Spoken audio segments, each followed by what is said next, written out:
start. Those of you tuning in might realise that Victor is not here and I'm in his place. Victor had an accident at the weekend and we wish him a speedy recovery. He's awaiting surgery in Galvin, so we'll wish Victor a speedy recovery from that. So I'm not going to, as my party colleagues are doing, not locking anybody out. So your mic will be unlocked unless we have to lock them at some later stage, but I hope not. I'm joined in the chamber by Councillor Paul Robinson, Councillor Earl Thompson, Councillor Emmett Mcguire, Councillor Robert Irvine, Councillor Tommy Mcguire, and Councillor Barry McElduff. And I also have Kim McLaughlin and John Boyle, officers here. And the rest of the councillors are on WebEx. I'm going to move, as is common what Victor has normally done, I'm going to move matters arising to the end of the meeting before any other business. And so we're going to start now with... I'm starting with me. Yes, thank you. So first of all, I'm going to go to Councillor Tommy Mcguire for apologies. Sorry, Tommy, I'll have to unmute you. Good morning, Carly, and good luck, John. And if I could just extend the best wishes to Victor. I wasn't aware they had an accident, but wishing him all the best. So, good on with the apologies. We have 4 this evening: Councillor Anne-Marie Donnelly, Anne-Marie Fitzgerald, Catherine Kelly, and Councillor Stephen McCann. Thank you, Chair. Thank you, Tommy. I'm going to go to Councillor Robert Irvine. Thanks very much, John. Again, hope Victor gets well and know all about it. Wish you well this evening. And there's only one apology, and obviously that is Councillor Warrington. Thank you. Thank you, Robert. And Errol, or sorry, correction, Paul, apologies. Councillor Robinson. Thank you, Chair. Just like to wish Victor a speedy recovery and all the best, Victor. And no apologies from the DEP, Chair. Thank you, Paul. How do I bring Mary in? Here, yeah. So, Councillor Gardy, have you any apologies from the SDLP? Thank you, Chair, and thanks, John. Just apologies for Councillor Adam Gannon, and I know Councillor Paul Breaks running late. He's at another meeting in Fermanagh House, and like everyone else, I'm sad to hear that Victor had an accident at the weekend, and we certainly send him all our well wishes and hope he gets better soon. Thank you. Okay, thank you. Before I bring Emmett in, I'm going to go back to Councillor Tommy Mcguire. Carly, sorry, Chair, just also Podrigan Kelly is not available this evening. Thank you. Thank you. I'm going to go to the smaller parties and independents, and Emmett has indicated. So, thank you, Chair. Yeah, just to make an apology for Councillor Coffey's running a bit late, but hopes to join us shortly, and Councillor Keenan, who can't make it this evening due to work commitments. Thank you, Chair. Okay, thank you, Emmett. Okay, so we're interest 1 minute to the previous. Okay, I've like everybody to note, I've signed the meetings of the previous meeting held on the 8th of March, and we'll be going to matters arising at the end of the meeting. So, so now any declarations of interest, and I'm going to open that myself by saying 6.1 is the grants, and I'm aware that Enniskillen Rugby Club is in for 2 grants. So when we come to that stage, I have a feeling that nearly every councillor in the room is going to have an interest. There's that extensive a list. At 6.1, I won't be voting on, if there's any contention on that, I won't be voting on that, but I'll continue to chair the meeting to just save any hassle if everybody's happy with that. And I'll go around the room first. I'm seeing Councillor Thompson. Thank you, Chair. And can I just jump to wish Councillor Warrington all the very best and hope he makes a full recovery from his injuries. Declaration of interest 6.1 as a member of the Grant Aid Panel, at 8.1 as a member of the Planning Committee. That's it at the minute, Chair. Thanks. Thank you. And we'll just go back. Councillor Robinson. 8.1 Planning Committee. Councillor Mcguire. Thank you, Chair. Yeah, 6.1 Grant Aid as a member of the Grant Aid Appeals Committee. 6.4 the Labour Market Partnership update as a Southwest College employee, and 6.6 the Broadband Working Group as a member of that group. Thank you, Chair. Thank you, Emmett. Councillor Irvine. Thanks very much, Chair. Just 8.1 as a member of the Planning Committee. I don't have anything on 6.1. I don't belong to any of those organisations, so I'm a sad individual. This other individual or other organisation haven't got any money. Thank you. Thank you, Robert. Alex.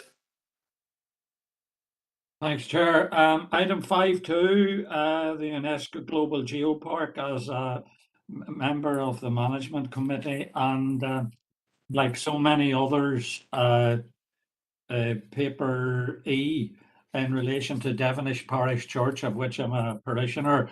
But like yourself, I don't think I need to withdraw unless there's any contention about that particular payment. Thank you. Thank you, Alex. Howard, you're next. Thanks, Chair. 6.1, a member of the Appeal Committee, but also involved with two groups on the list there. That is Regal Historical Group and Callaghill Masonic Lodge. Thank you, Chair. Thank you. Diana. Good evening, Chair. Thank you. Yes, just declaring an interest at item 7.4 with mention of St Angelo Airport and the testing site. Thank you. Thank you. Alan. Thanks, Chair. 5.4 Regeneration and Community. 8.1 Planning and Broadband. I'm not very sure of the reference. Broadband anyway. 3. Thank you, Chair. Thank you, Alan. Siobhan. Good evening, John. Just 6.1, just as a member of Devonish Partnership Forum. Likewise, I don't intend on leaving the meeting unless there's any contention around that particular one, Chair. Thank you. Josephine. Thank you, Chair, and best wishes for chairing the meeting this evening. And I too would like to extend my good wishes to Councillor Warrington for a speedy recovery from his injuries. So I'd like to declare an interest in item 8.1 as a member of the Planning Committee, Chair. Thank you. Thank you. Mary. Thank you, Chair. Item 6.1 as a member of a number of groups within that list. Thank you, Chair.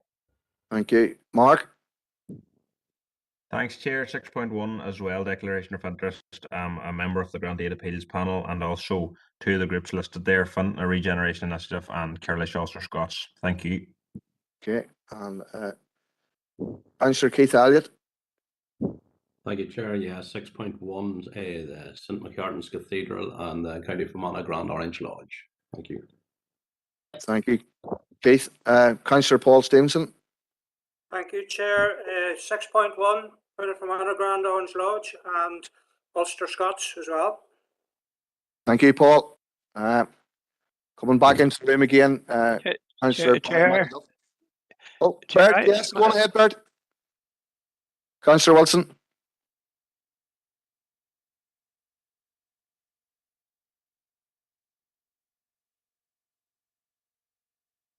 Bert, I'm going to go to Councillor Glenn Campbell and then I'll come back to you again. Councillor Glenn Campbell, do you want to come in there? Yeah, I just want to declare an interest in 8.1 as a member of the Planning Committee. That's everything, I think, Chairman. Thank you. Okay. I'm going to try you again, Councillor Bert Wilson.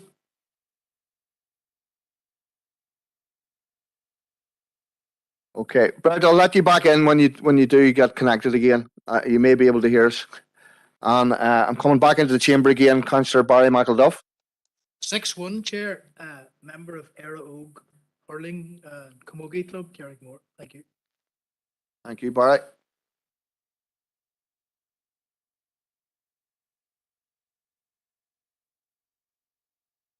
Okay, if no further declarations of interest, I think Bert Councillor Bert Wilson may have one, and once he gets connected. I see your hand up there again, Bert. Do you want to try and come in now?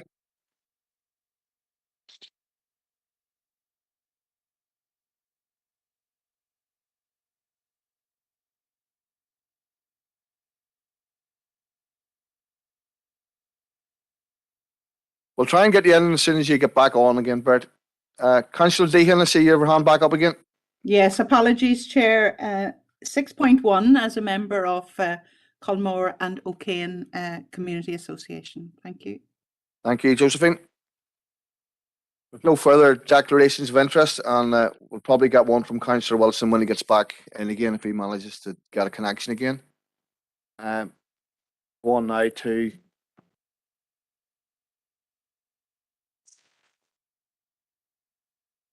.1. So we're going on to item 5.1, and John's going to come in on that.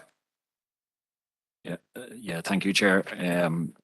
Chair, this is a report in relation to the long-term hire of Struhl Arts Centre from the Hazel One Theatre Group. The council have a long association with the Hazel One Theatre Group, and they have came to an agreement with the council in order to hire a dance studio and a large music room, practice room, for use as their main rehearsal space in the Struhl Arts Centre up until the 31st of March 2023. It will be in two sections. The use of the centre from Tuesdays through the Saturdays up until the 30th of June 22, and then they take a summer break, and then from September onwards from Monday to Saturday, and the times are outlined in the report. The Hazel Wand, it will be an advantage to the Struhl Arts Centre itself, not just in financial terms, but they provide excellent opportunities for the young people, especially in arts, and it will actually make the use of the Struhl Arts Centre much more visible for our young people and indeed for families, and we certainly look forward to the partnership with them. So therefore, Chair, it's recommended that the council approves the Hazel One Theatre Group's long-term hire in the Struhl Arts Centre for the initial period of April 22 to the 31st of March 2023. Okay, thank you. Bert, we're hearing you there now. Did you want to come in with a declaration of interest? Yes. Can you hear me? Yes, go ahead, Bert. Very good. Grant 6.1 grant aid panel, 6.5 agricultural liaison committee, and Tommy Mcguire probably won't believe this, but 7.3 and my mother was a Mcguire, so I see there's some discussion about that tonight. Thank you. Thank you very much, Bert. I'm going to try and rotate this between the chamber and the screen. So, Councillor Emmett McAleer, you're first to speak, please. I'll let you away here in a second. Perfect, thanks, Chair. Yeah, happy enough to propose to support the recommendations as listed in the report here. I think as it's noted in the report, the long-term hire is going to be very good in terms of the Hazel Wand effectively basing itself in the Struhl Arts Centre and providing the excellent opportunities for the council to make the Arts Centre more visible, and again working with Hazel Wand, increasing accessibility to families who are, as noted in the report, a key target demographic within the council.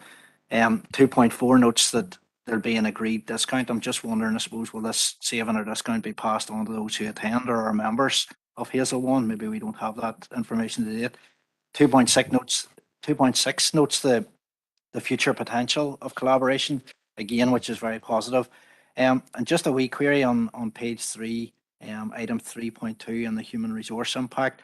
The impact of these extended or additional hours in our own workforce, has this been agreed with staff or their trade union representatives? So I suppose just subject to those conditions being met, I'm happy enough to support the proposals, Chair. Thank you. Thank you. We'll go back to John on that. Yeah, Chair, in relation to the discount that has been agreed, it has been agreed just to make it more attractive for Hazel Wand to come into the centre and to provide that service. And like I say, this isn't really the advantages. Yes, the finance is good, but this isn't about the finances and the advantages of the finance. This is more about the culture and the arts, being developed among the young people and among the families of our district and opening it up. As to whether that will be is passed on to the users, that will certainly be up to the Hazel One company, but it is actually a very competitive rate that they're using, and like I say, an advantage to ourselves.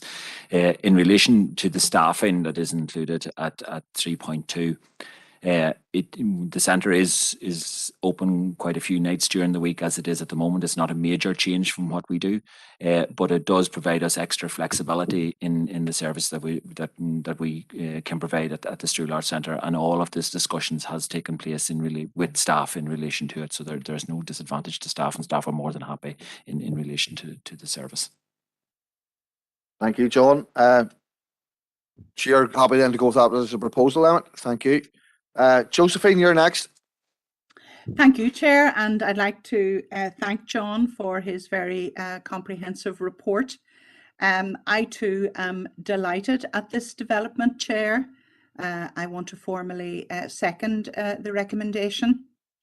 I want to use this opportunity to pay tribute to the Hazel Wand Theatre Group, and in particular to the founder of that theatre group, the late Sister Angus Fitzpatrick, who did sterling work in providing drama and artistic endeavour and musical outlets for so many of our children and young people in this district. And in fact, in the Omagh area, we have long enjoyed performances by the Hazel Wand Theatre Group.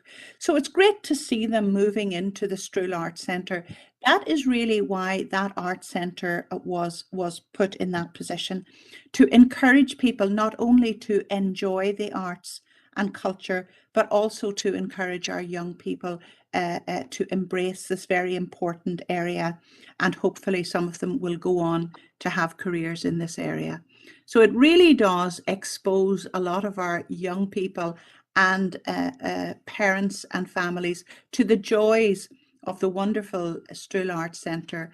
And I think this is a very positive step forward, which I'm delighted to support, Chair. Thank you. Thank you, Josephine. Barry, you're next. Thank you, Chair. Again, I want to support the Hazel Wand Theatre Group becoming for a period like an anchor tenant inside the Strual Arts Centre. And they're a very successful theatre company. I think they'll bring even greater vibrancy to the Strual Arts Centre on a day-to-day basis, which is good. And I'll leave it at that. Just in addition to that, then, there are other companies locally, like I'm thinking in particular of Sky's The Limit, and an adult theatre company for people with learning disabilities. And maybe in a later report, I'd like to maybe invite the director to present, a report on incentives and opportunities for Sky's The Limit, bearing in mind that they work with people with learning disabilities. Is that relationship strong? Is there room for growth in that relationship? And then thirdly, recently I took a call from an individual from Omagh who would like access to the arts and ceramics room as part of his journey, recovery from trauma. And I'd just like to know in a future report if that type of opportunity exists. And is it worth looking at an arrangement that there is within libraries, Omagh Libraries part of it, where there's even out of hours access for individuals who use the service. And finally, just to propose that the council write to the Mid-Ulster Drama Festival Committee, congratulating them on the tremendous success of 8 nights at the theatre at the Patrician Hall. Thank you, Chair. Thank you, Barry. Councillor Earl Thompson. Thank you very much, Chair. And a lot of it has already been said, but I'm happy as both an Omagh councillor to support the Hazel Wand Theatre Group into the Strual Arts Centre. I think this is an excellent idea, and Hazel Wand Theatre Group do some great work out there in the community and all over many, many years. So I'm happy enough to support that. With regard to some of the comments of Councillor McAduff there, I'm happy enough to support them as well. And if the director wants to bring back a report, that would be welcome at a future date. So happy to support, Chair. Thanks again. Okay, thank you. So We've heard the initial proposal by Councillor Mcguire and seconded by Councillor Deehan. Is there anybody objecting to that? No, so we'll take that as passed. And then we heard the proposals from Councillor McElduff and seconded by Councillor Thompson. And again, is there anybody objecting to that? No, thank you. So we'll move on. Sorry, you have to summarize. Sorry. No. So, okay, so next item is 5.2, paper B, UNESCO Global Geopark. Yeah, thank you, Chair. Yeah, Chair, a number of our employees, you will be aware that the Geopark is partly Cavan County Council and ourselves, and employees from both it is mandatory to attend a number of conferences as being part of the Geopark itself. And there are three listed here. One is the UNESCO Global Geoparks Network, which is held every 2 years. Another is the European Global Networks, which meets twice a year, and another is the UK and Irish UNESCO Global Geoparks Forum, which meets annually. And what we're looking for is approval for one officer from Ananoma District Council to attend the European Geopark Network Conference for the course of the year. The first one being on the 25th to the 29th of April 2022 in the Netherlands, second on the 26th to the 30th of September in Italy, and in March 2023 in Romania. So therefore, Chair, it's recommended that the Council approves attendance of the staff attending those three European conferences. Thank you, Chair. Thank you, John. And I'm going to the WebEx. And Anthony Feely, you're first on the list there. Thank you, Chair, and thank you, John, for that report there. Yeah, I'd be happy to propose this recommendation because the Geopark, it provides a great service in our area, you know, and thousands of tourists coming in annual to it, and it's very good, all the attraction we have in it. It'll be great learning for the staff that goes over there as well. They'll be sharing ideas and getting different perspectives from other geoparks and other people who work them too. So I think it's very good, and happy to propose it. Thank you, Anthony. And we'll go to Councillor Paul Robinson in the chamber.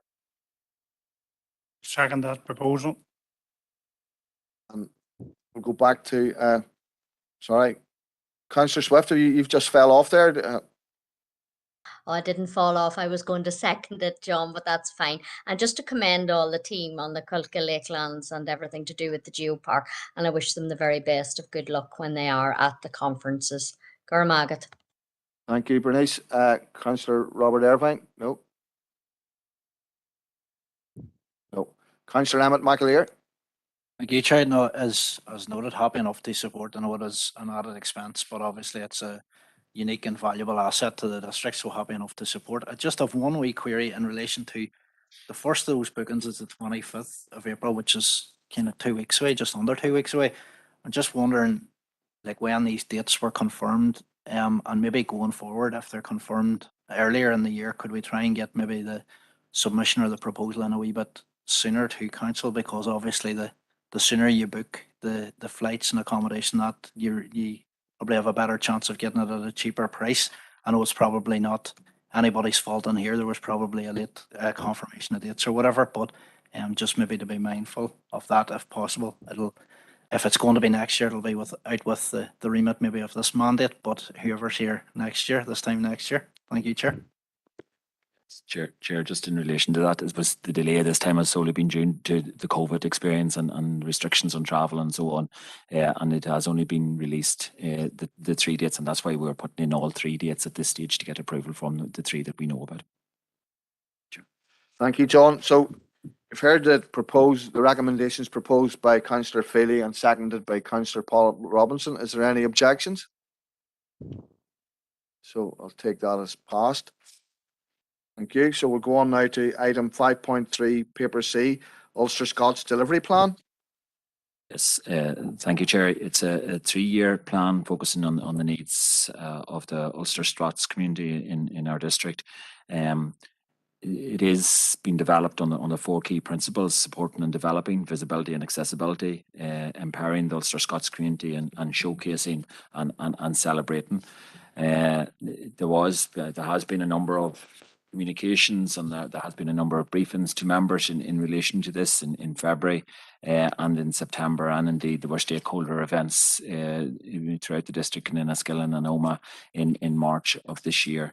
The action or the plan itself is included as Appendix 1, and it does go into quite a lot of detail with regard to the heritage, with regard to research, archiving, the development of festivals, grant aid, a programme of district-wide Irish and Scottish country dance, and indeed a lot of it is towards the promotion of the Ulster Scots culture in the district. So, Chair, it is recommended that the Council approves the Ulster Scots Delivery Plan 2022 to 2025. Thank you, John. Bringing in Councillor Robert Irvine. Thanks very much for that, John. I'd like to propose a recommendation for the plan. Thank you very much indeed. And we'll go to Councillor Paul Robinson. Second that recommendation. You, Paul. And Councillor Alex Baird. Yeah, thank you, Chair. I was going to second that. You know, yourself and myself have been very active in the work that has resulted in that. So it's been proposed and seconded. I don't need to do anything more. Thank you, Chair. Thank you, Alex. You heard the recommendations proposed by Councillor Irvine and seconded by Councillor Robinson. Is there anybody opposed to that? No. Thank you. Move on to item 5.4, paper D, events and festivals. Yes, thank you, Chair. Two elements to the report. One is to provide members with an update following the Event Strategy Working Group, and the minutes of that meeting are included in Appendix 1 of the report. And secondly is to seek approval for the recommendations from the first call of sponsorship awards to the third-party organised events and festivals for this current year, 2022-23. That call for events was made on the closing date was on the 28th of February in advance of the year. And we received, I know it says 19 submissions there. I think if we count up the number of submissions, it's actually 20. So apologies, members. And it is the major events attracting more than 10,000 visitors are eligible to receive more than the £10,000 limit. There is one large event that is planned in the district for the first call here, and that is the Ulster Fleadh, which is taking place in Dromore from the 17th to the 24th of July, and details of that are included at Appendix 2. And they did give a presentation to the Event Strategy Working Group, and there were a number of quite high-level outcomes which are anticipated from the Fleadh, and it is a major event in the district this year, where they expect in excess of 20,000 visitors to attend. 41% will spend at least one overnight in the district, and as you can imagine, the food and drink spend by attendees will be quite extensive, with estimated at £70 per person over the weekend, and also there will be over 2,000 hours of volunteer hours in the delivery. So it is quite a large event in our district, and doesn't come around too often as was the Ulster Fleadh to the district. So therefore, Chair, it's recommended that the Council notes the draft minutes, actions and recommendations of the Event Strategy Working Group meeting of the 7th of March, and approves the recommendations from the first call of sponsorship awards to third-party organised events and festivals for the 22-23 year. Thank you for that, John. We'll go to WebEx first this time. Councillor Chris McCaffrey. Thank you, Chair, and I'm happy to propose those recommendations. Thanks to John for the report. Just in full agreement that I think the Ulster Fleadh is going to be a massive event in our district, and we're very lucky that after a 2-year hiatus that these events can return and people can come back out to the streets to enjoy the celebrations and enjoy the musical talent we have within our district, and indeed all around Ulster and the rest of the island. So I'd just be happy to propose that. Gormagat. Thank you, Chris. Councillor Emmett Mcguire. Sorry, Emmett. All right, Chair. No problem. No, happy enough to second that. One wee query, maybe just for a wee bit more information about the St Mary's Killyclogher run that didn't hit the target.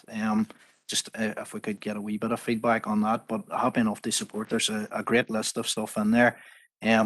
Unfortunately, locally, I think I missed the Carmen folk opera, but I've heard some rave reviews about it since. I was lucky enough to attend the Mid-Ulster Drama Festival on Saturday, the 26th of March. Went to see the show of Rabbit Hole, which ended up winning 10 of the awards at the festival, including the Blue Ribbon Award, and 3 of the best acting performances, and also the audience award. But I'll take no credit personally for that one. I'd like to just put on record my congratulations to the staff that were involved in that, the people involved in that, and to the Ballyduff Drama Group, County Waterford. Wish them all the best for 2023, and as well just to say well done to the Enniskillen Theatre Company, who picked up quite a number of awards in the confined results area as well. So well done to them. And just if we could get a wee bit of feedback on the Killyclogher Primary School, please, Chair. Thank you. Do you want to come in with that? Yeah, well, I suppose, Chair, the matrix of the moderation is included in Appendix 2 of the report. The pass rate or in order to get funding is 60%, and the Killyclogher Primary School, when it was moderated, was at 36%, and I suppose didn't meet that target. And largely it is in relation to the strategic fit as to how it fits in with our council objectives. And whilst the cross-country event, the cross-country community run is a good event, it doesn't maybe attract as many people from outside the organisation, and doesn't maybe fit into our corporate plan objectives as well as some of the others, and that's why it fell down. Thank you, John. And Councillor Brian McElduff. Thank you, Chair. If Councillor McCaffrey's proposal hasn't been seconded, I'd be happy to second it. And in addition to that, then I would like to say that Dromore is a brilliant place for a fleadh cheoil. It has proven that in the past.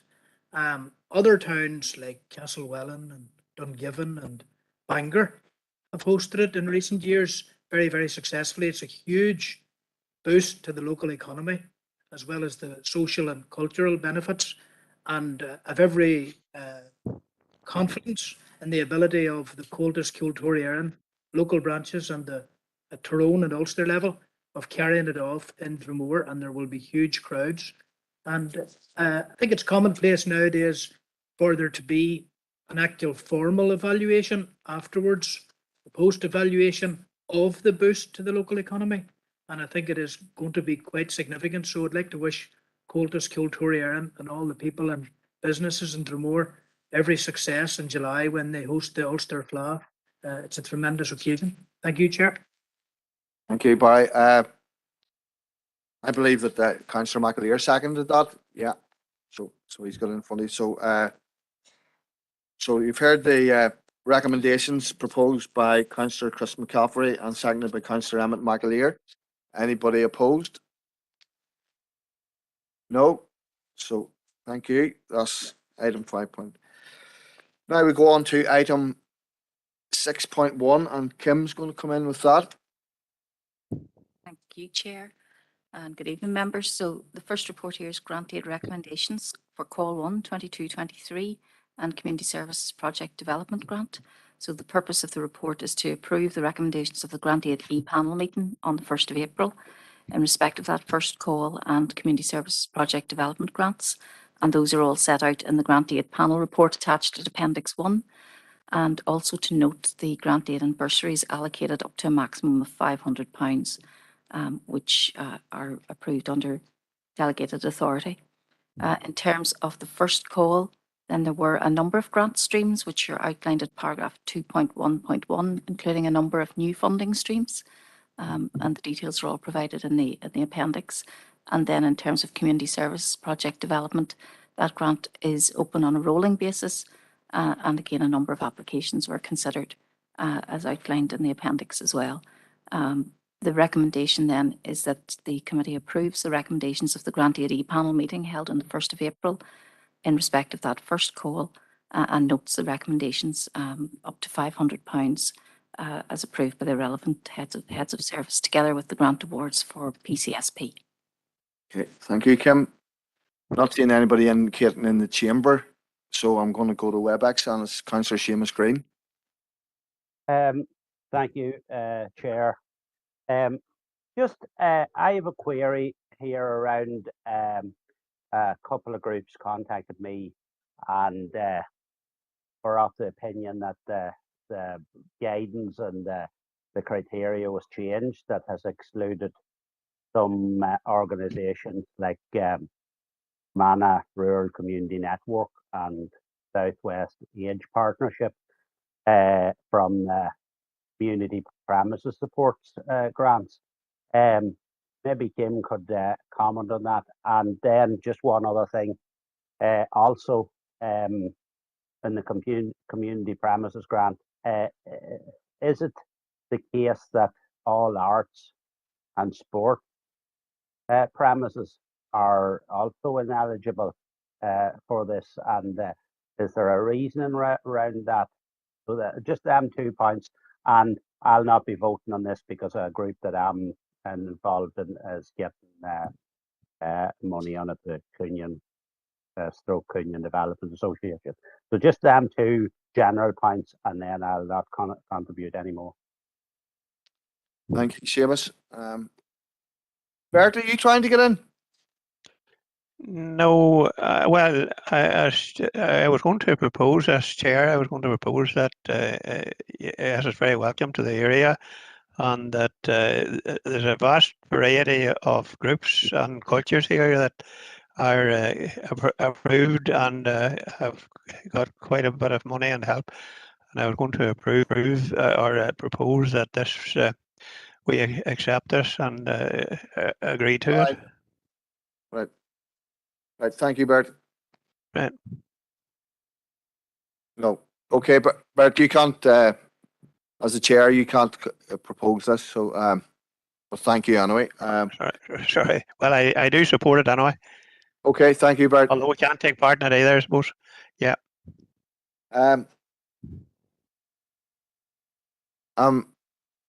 Kim's going to come back to you in a minute, Seamus. We're just checking here. Chair, just to note that the Community Premises Support Grant Aid, I'm not aware of changed the criteria, and it offers support to volunteering community organisations that maintain physical premises in which community development activity takes place. As far as I'm aware, the 2 groups that are referenced would already receive funding through partnership delivery arrangements. So that would set them outside the premises, the Community Premises Support Grant. But I'm happy to pick that up separately with the member following the meeting. Okay. I'm going to let you come back in there just for a second, Seamus, if you're happy. Yeah, thanks, Chair. Yeah, I'm happy enough with that, Kim. Just in relation to the sports and art, if you could maybe comment on that as well. But yeah, I'll chat to you around the other, or I'll email you with details. Thanks, Kim. Thanks, Chair. And I'm happy to pick up on the sports and arts query with Councillor Green after the meeting, and we can go through the detail of the criteria and answer any queries then. Okay. Thank you, Kim. Councillor Robert Irvine, and I know that you declared you didn't have an interest in this. I'm wondering, perhaps, would you be happy to propose this paper? Sorry, I'm not unmuting you. Yeah, well, I'm in the chamber, so you have to let me speak because I can't forcibly make myself say. Yeah, I'm happy to propose the adoption of the report. I just say, looking through the report over the last couple of days, it's fantastic to see the actual spread of money available that the council is actually putting out into the community.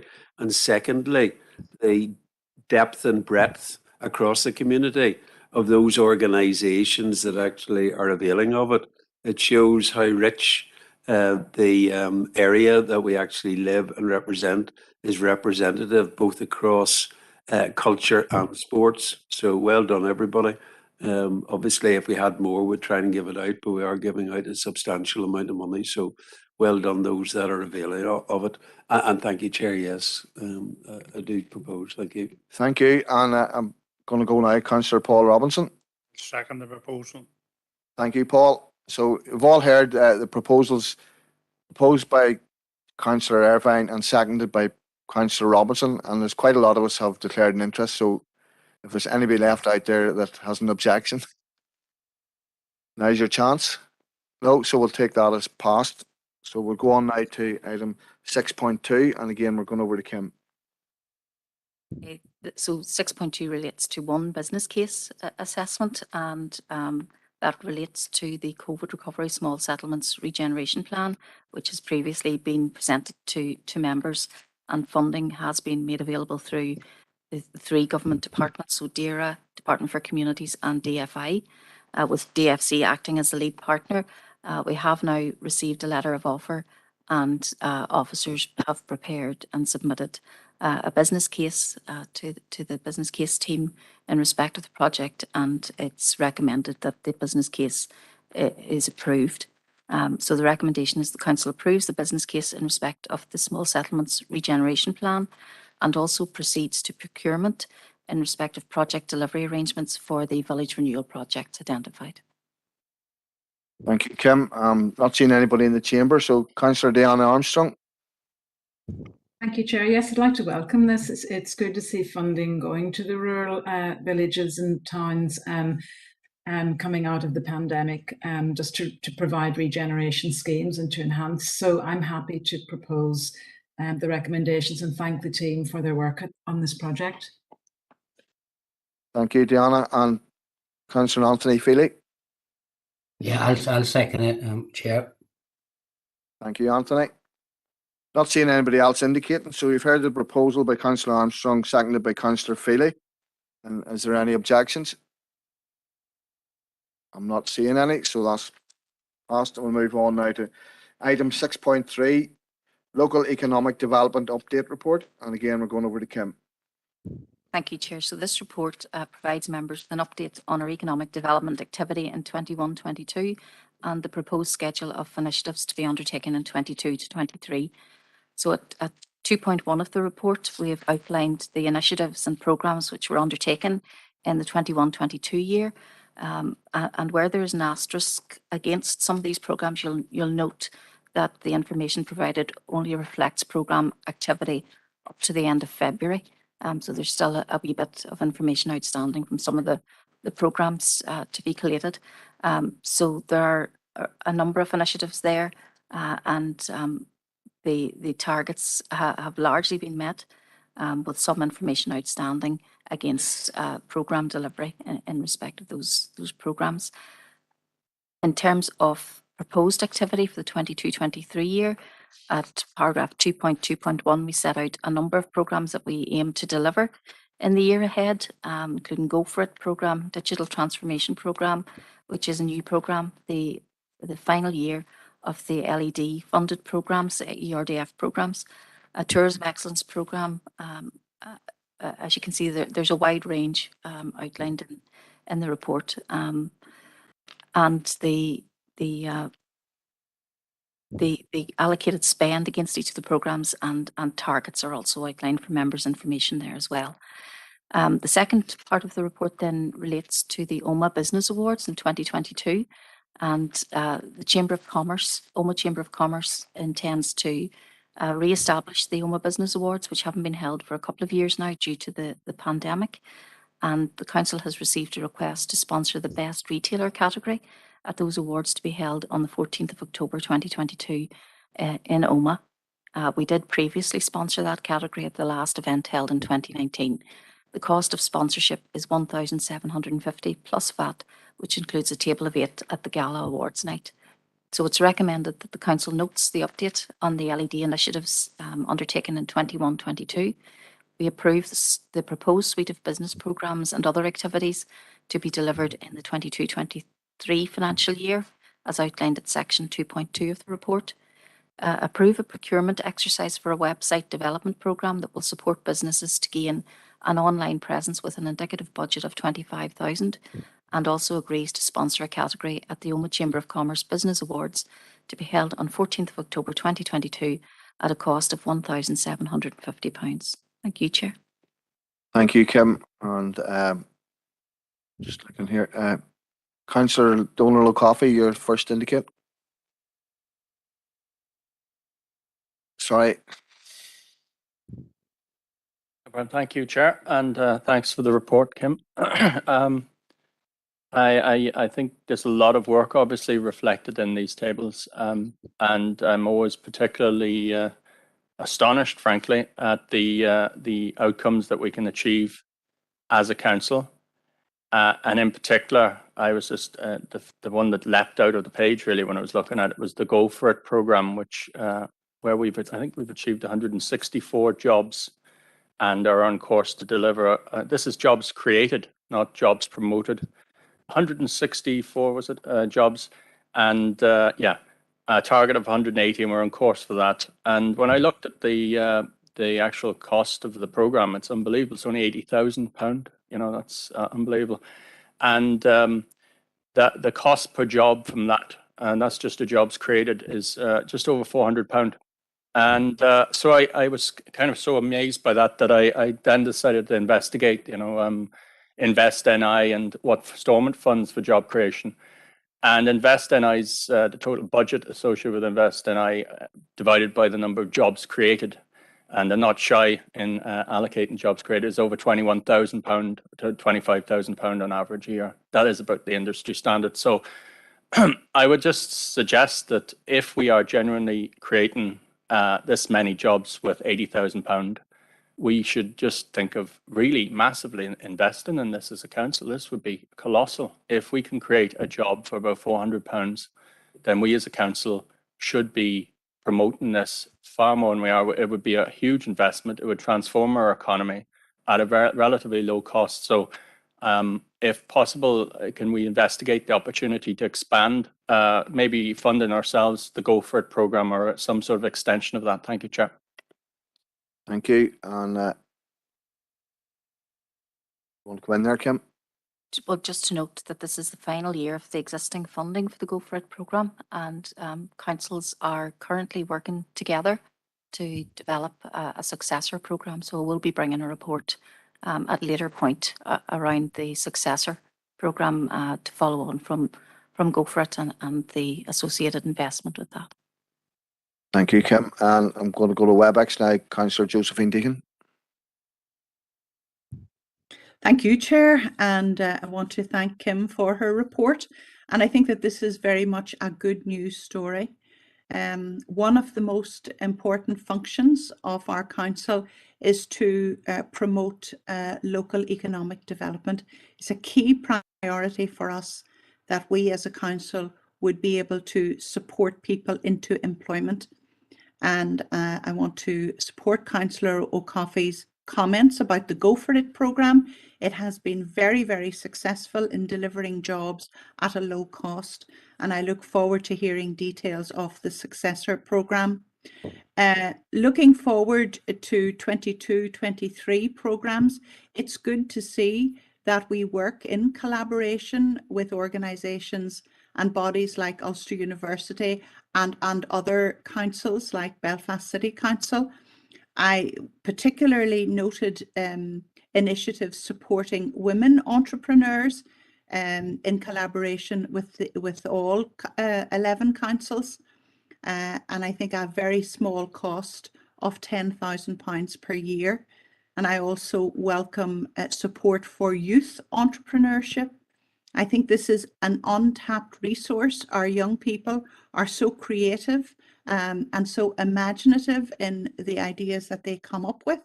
And this is an attitude which is very much fostered by our local post-primary schools, and it's very good to see.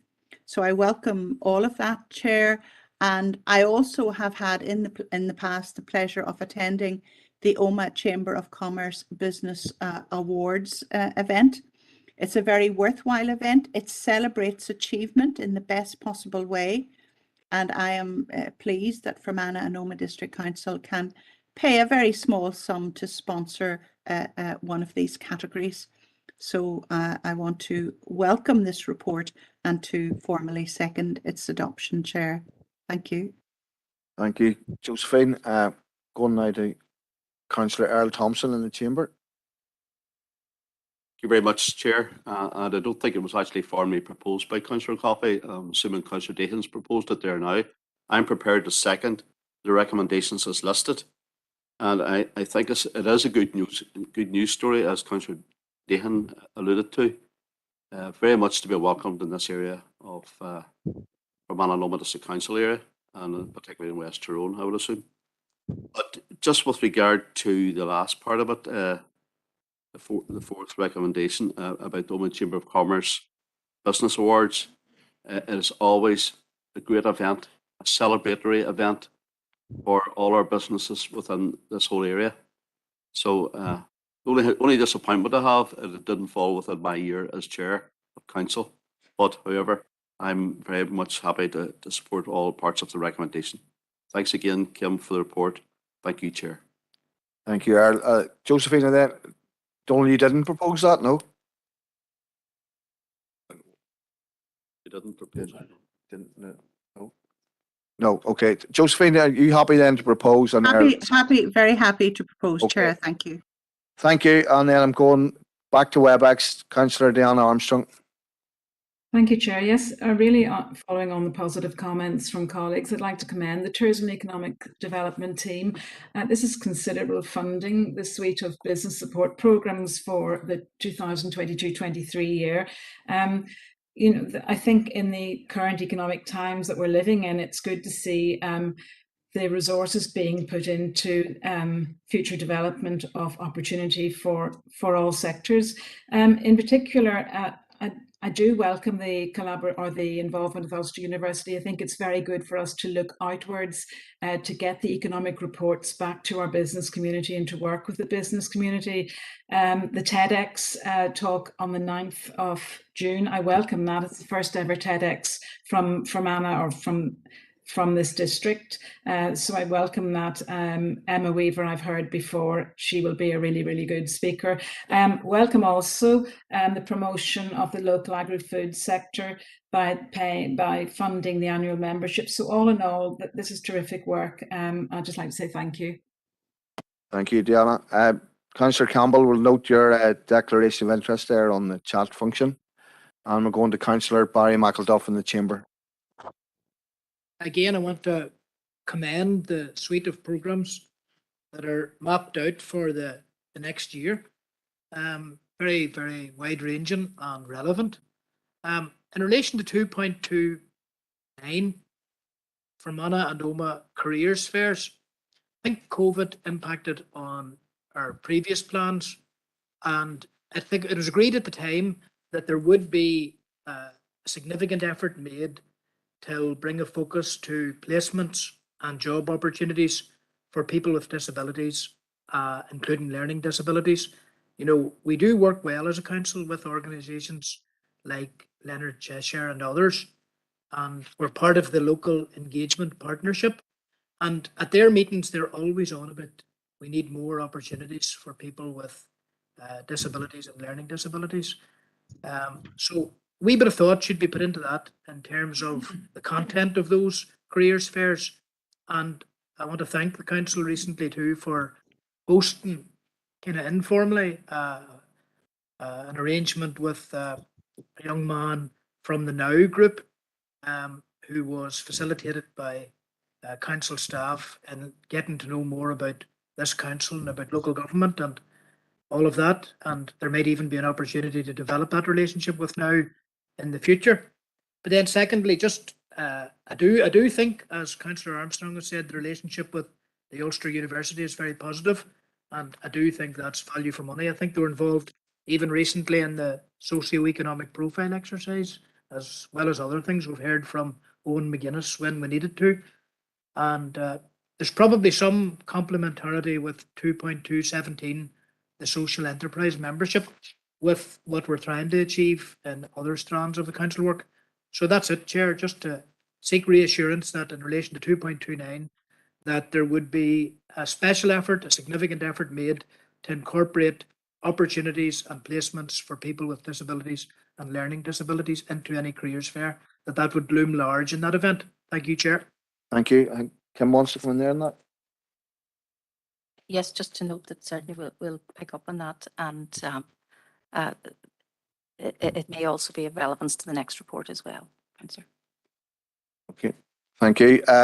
Councillor Siobhan Curry on WebEx.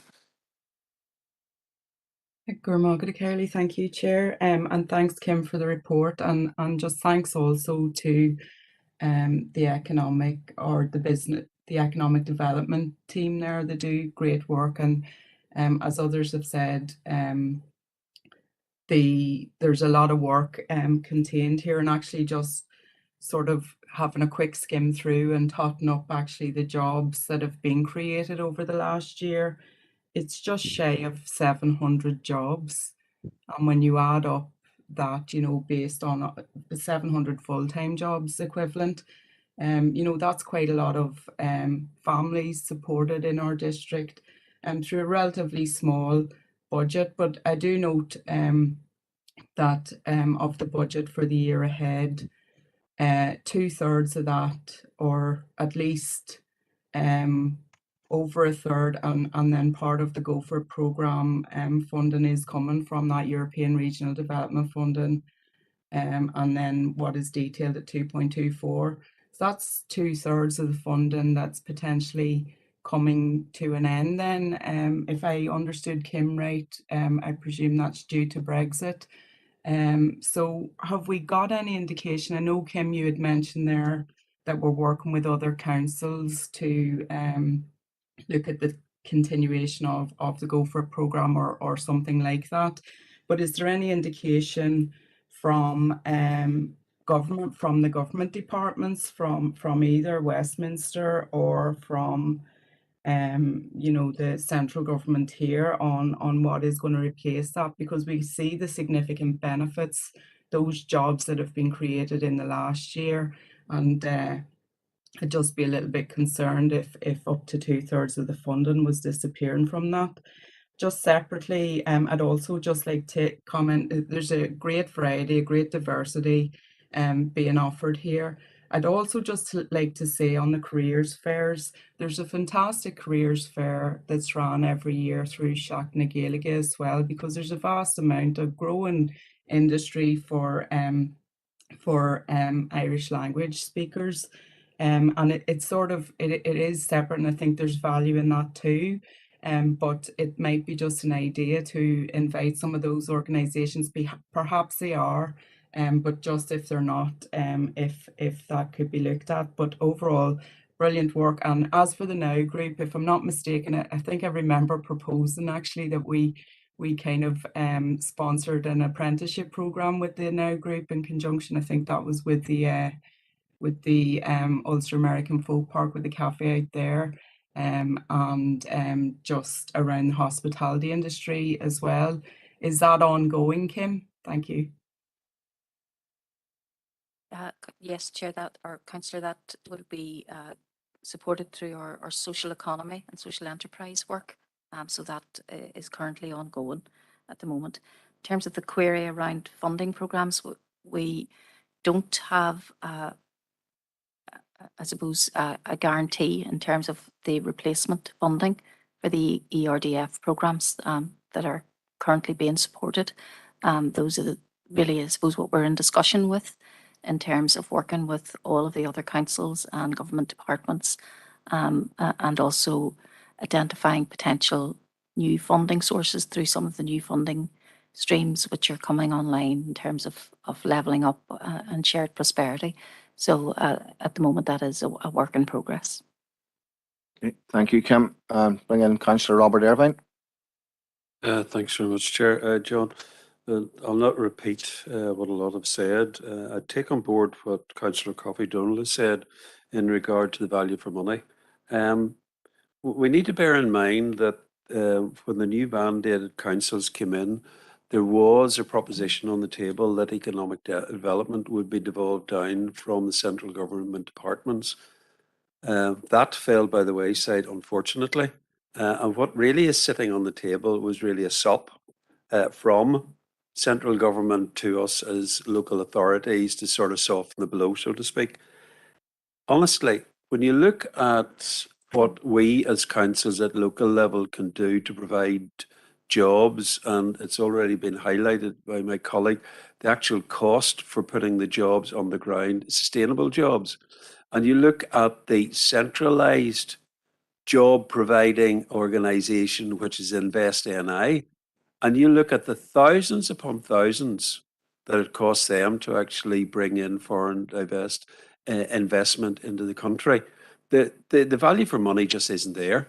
So I think it is now, with a new mandate at Stormont about to be elected on and moving up back into the House, I think now is the time again, even though we as councils are in our last year mandate, that we should really task our chief executive to talk to other chief executives to actually go back up and talk to the incoming executive office and show what we on the ground can do at a local level and what they should be doing to divest that function back down to us, at least with a far larger budget, so that in the coming mandate we can actually prove ourselves again and see what's going on. We need to do that. So I think now is the time to build on the success and put that forward. So I toss that back to Kim to actually go and talk to Alison, along with other directors in the other councils and other chief executives. And I think we need to bang our drum a lot harder. And I'm not trying to be cultural in that respect. I'm being metaphorical.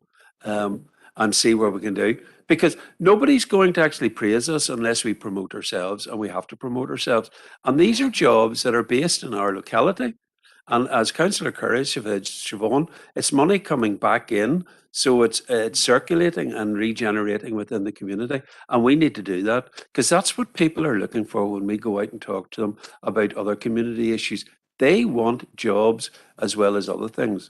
And we as a council, councils collectively have shown that we can do it. So let's do it. We need to bang the doors. So thanks very much indeed, Chair, for Thank you, allowing Robert. me to blab on. Yes, thank you, Robert. Very valid point. Councillor Mcguire, Emmett, please. Thank you, Chair. I think there must be a full moon or something, because I find myself nodding along to everything Councillor Irvine's saying here, and maybe when Councillor O'Coffey gets up to the hill, he can sort it all out for us here. Yeah, the first of, like, the £430 or thereabouts to create a job in the local area is something that really needs to be investigated further, and I think we have to look further in that. And I know that's been proposed and been brought forward now, so I would be fully supportive of that. Again, looking through the report, you have item 2.2.5 there, the Tourism Excellence Program.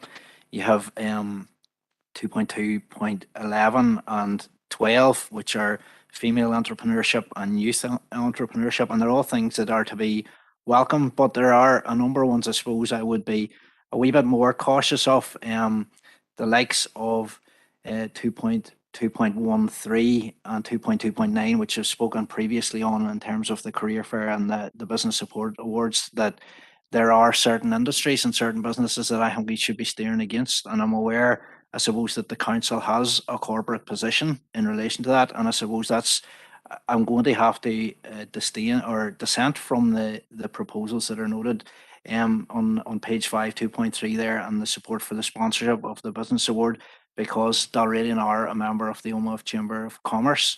And I think I just need to remind the council that we do have a corporate position of opposing gold mining in the Sperrins AONB. The figure noted there of £1,750 for a table of 8, nearly £220 a head. It doesn't seem to be one that's that appealing or financially rewarding to me either, but on the grounds that we have to be seen to be standing by our corporate position, I'm going to dissent from supporting that. Thank you, Chair.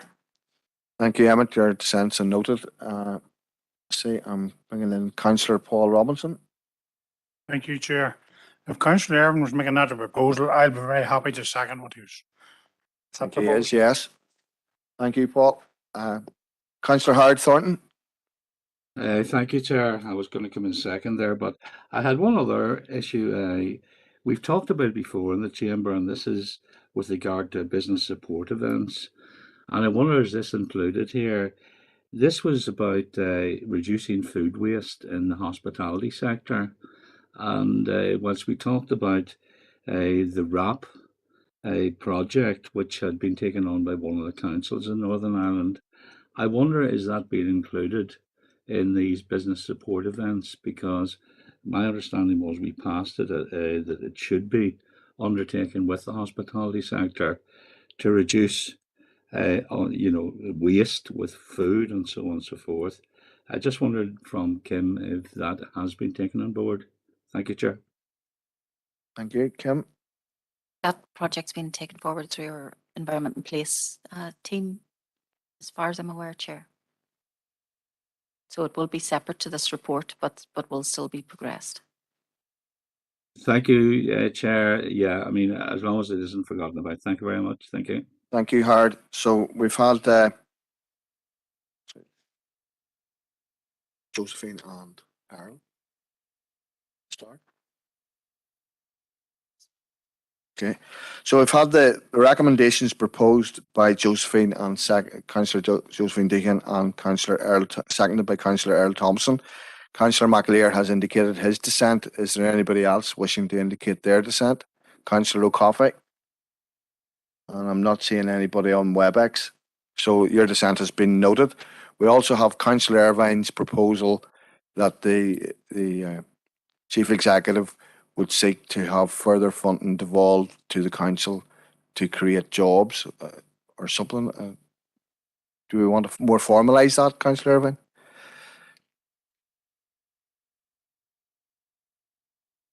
Sorry, I'm going to click on here now. Thank you, Robert. Yeah, thanks very much, John. The proposal was that I'm tasking Kim as the director responsible and Alison as our chief executive to get in touch with the other respective directors and chief executives in the other 10 councils. And after the elections and a new executive is formed, seek representation to the relevant, I would say, first of all, the office, the executive office and the relevant economy minister with regard to future proposals coming out of Stormont around devolving more power or all the power that was supposed to be originally devolved with an appropriate adequate budget based on basically the outturn of events that we as one of the 11 councils have carried out over the last sort of 6.5 years. Is that okay? Yes, that's lovely. Thank you, Robert. So you've heard the proposal by Councillor Irvine, which was seconded by Councillor Robinson. Is there anybody dissenting from that?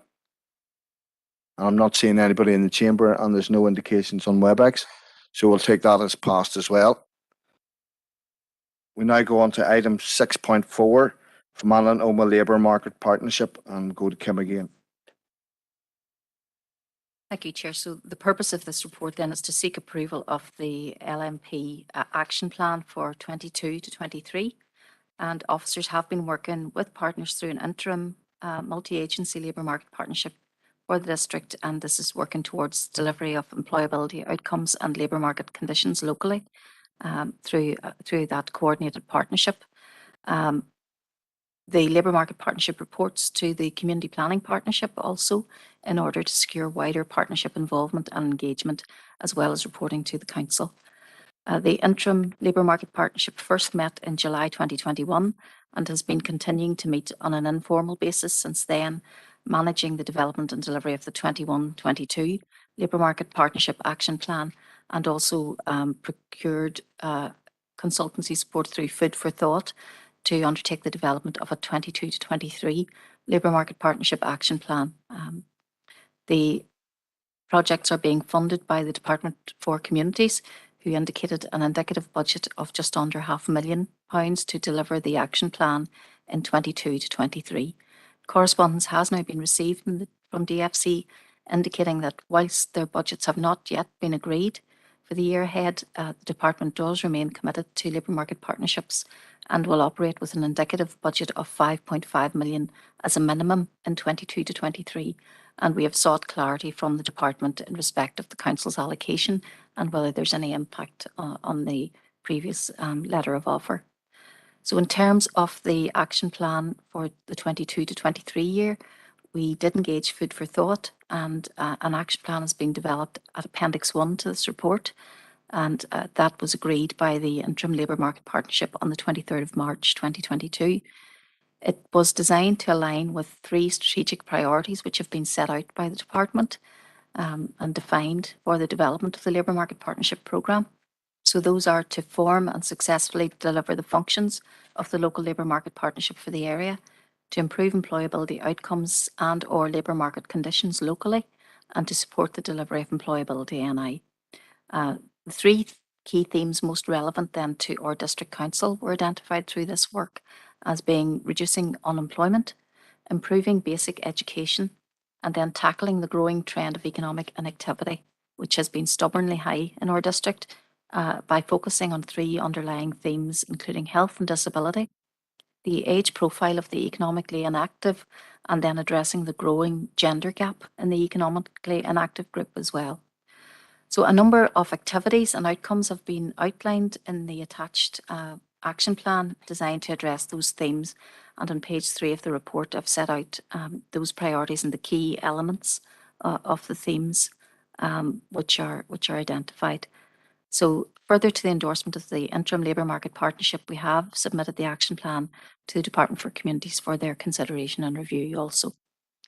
In terms of membership of the labour market partnership, as I've mentioned, we are working on an interim basis up to now with representatives from the OMA and Enniskillen Jobs and Benefits Offices, Southwest College, Invest NI, the Western Health and Social Care Trust and council officers.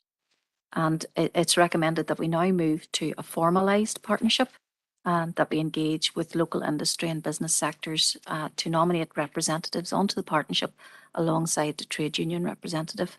And we'll bring a report to the next meeting of the Community Planning Partnership Board in terms of wider partnership involvement as well from the range of statutory partners.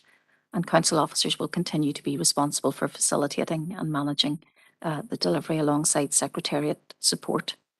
So alongside this work, we have an interim partnership plan in place for the 21-22 year. And through that, we had a smaller budget to deliver in the year just closed.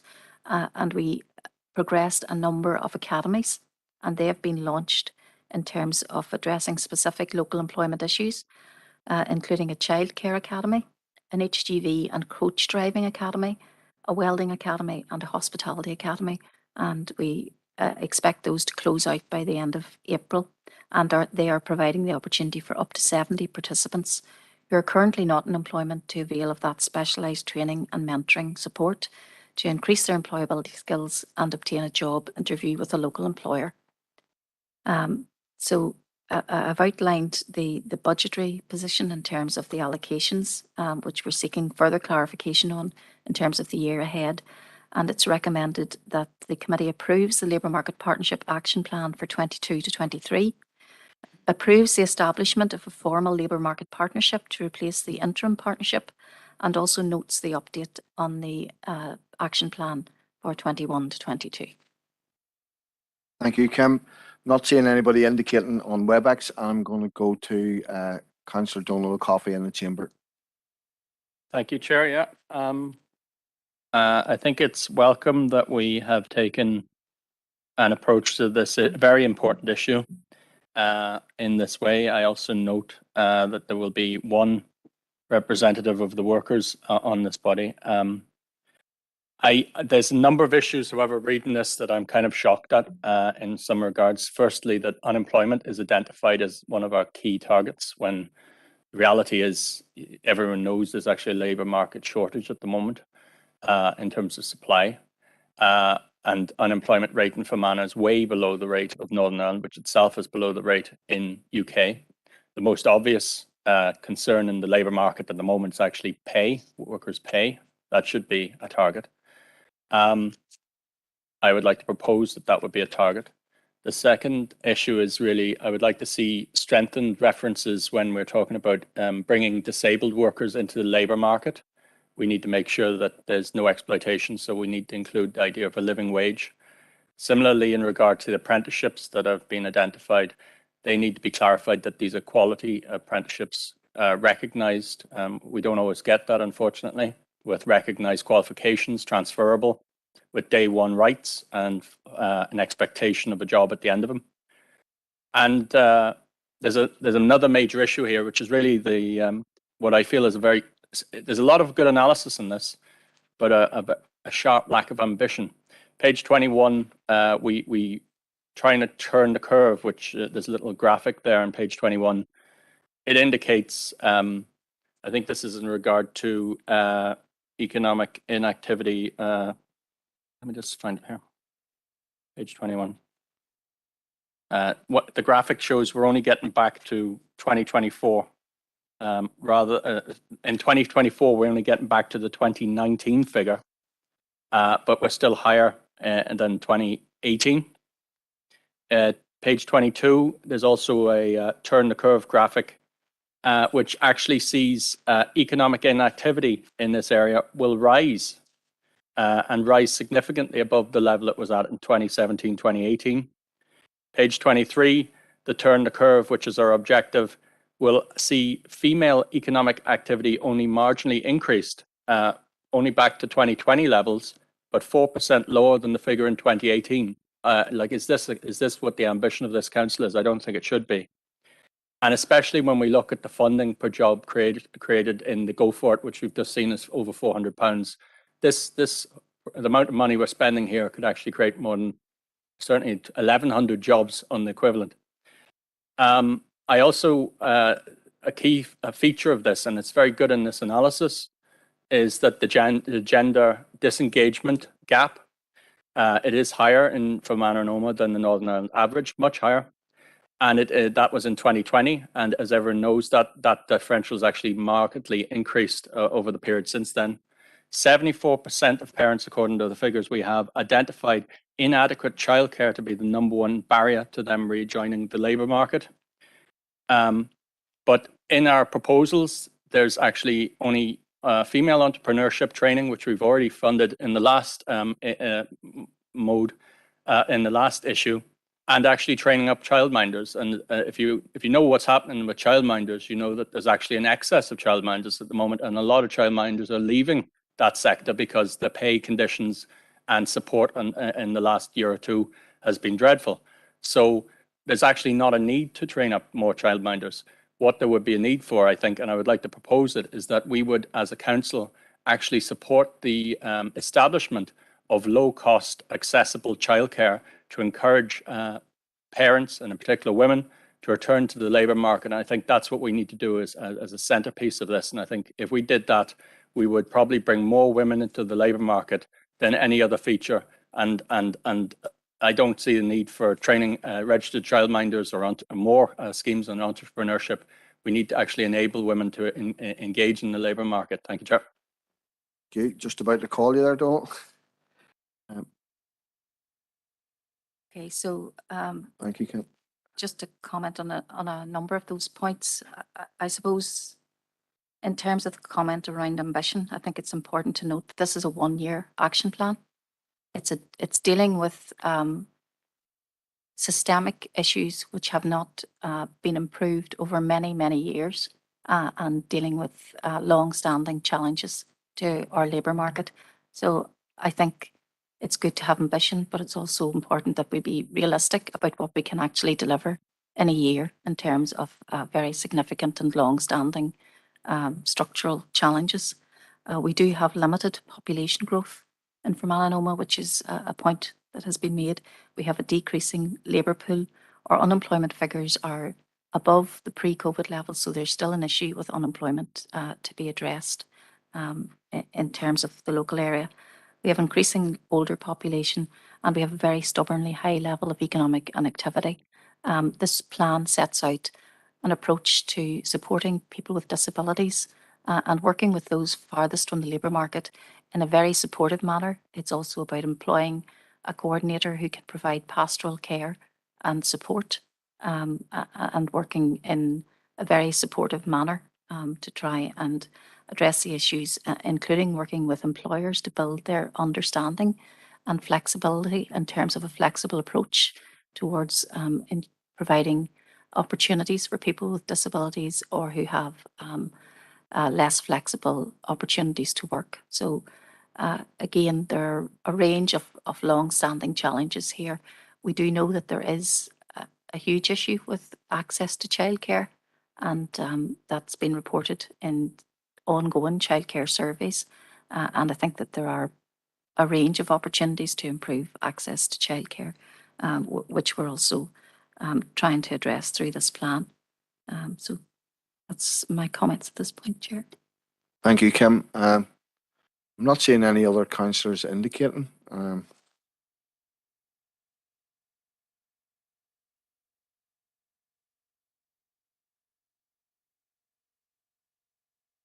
Councillor Mcguire.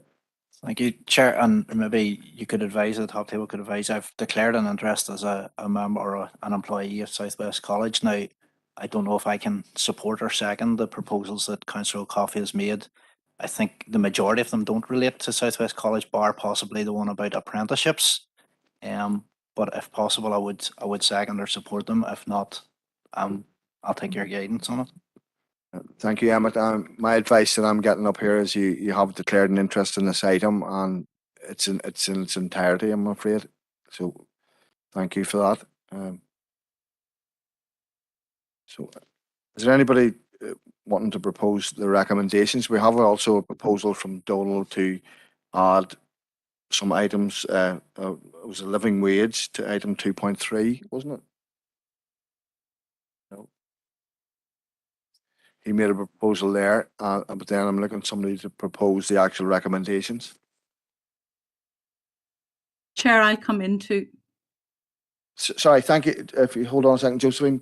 Councillor Tommy Mcguire here in the chamber. Again, we have had this report in front of us, as the director has indicated to us. Councillor O'Coffey notwithstanding, I'm not one moment questioning the credibility of his input. We as councillors do not have that information within this report, and as the director indicated, some of her information is in direct contradiction to what the councillor indicated. So in that particular case, as I say, and I'm not one minute undermining the councillor's credibility, all we can do is deal with the report before us. I believe that's the position we're in.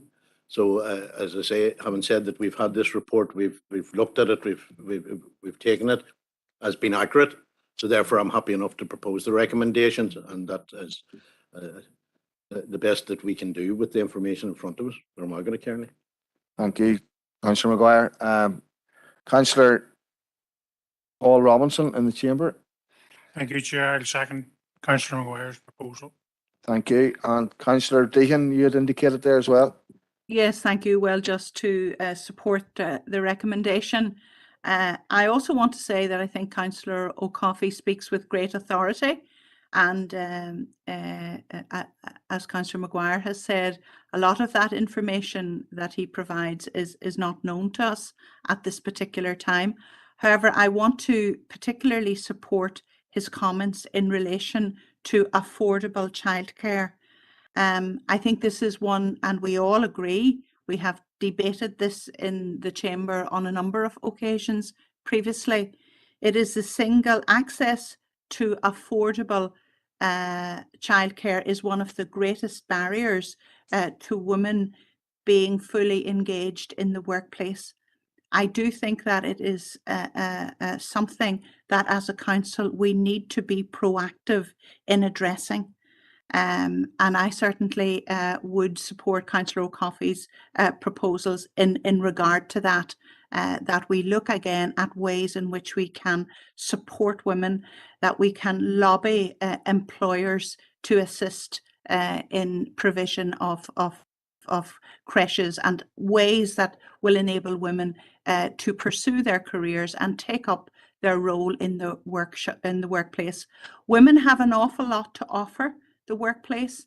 They are capable of great economic generation, and I think at the moment women are not working to their maximum potential because there is that conflict between their work situation and providing for their children, and I think it's an issue that we really must resolve. Thank you, Chair. Thank you, Councillor Deegan. Councillor Chris McCaffrey. Garmagat Caherleen, I just want to come in support of Councillor O'Coffey's proposal there, and just in support of Councillor Deehan's comments as well. You know, childcare is a public service for both the children and parents, and you know, when it works, it benefits both, as it allows the women to go into the workplace and to to be able to have their careers as well. And it has a very positive contribution to economic growth and development.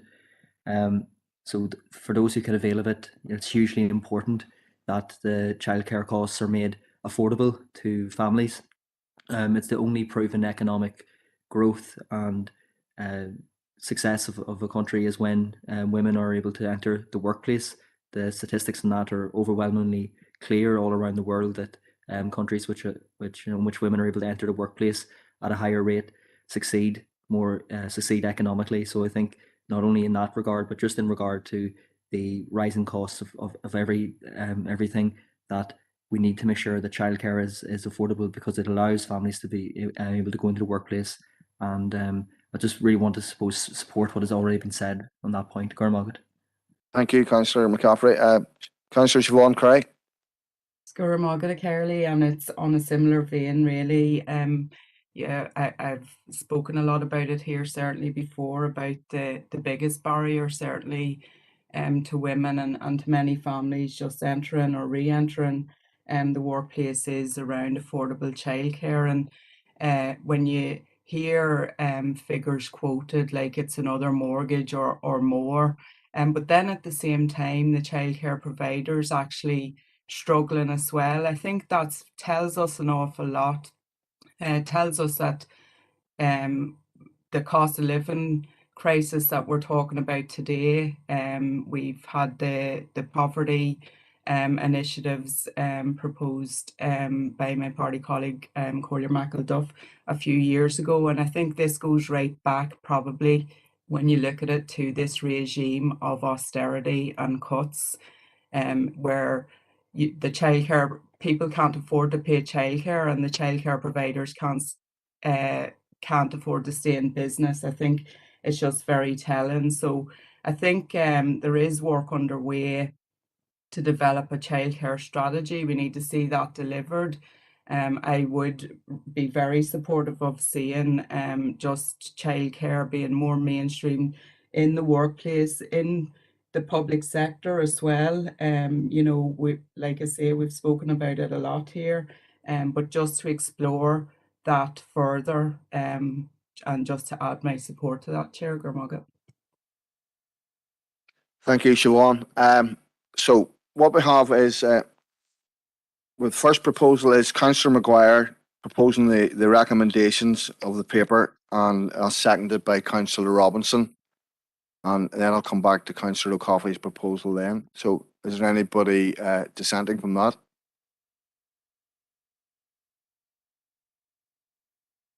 Sorry, Donald.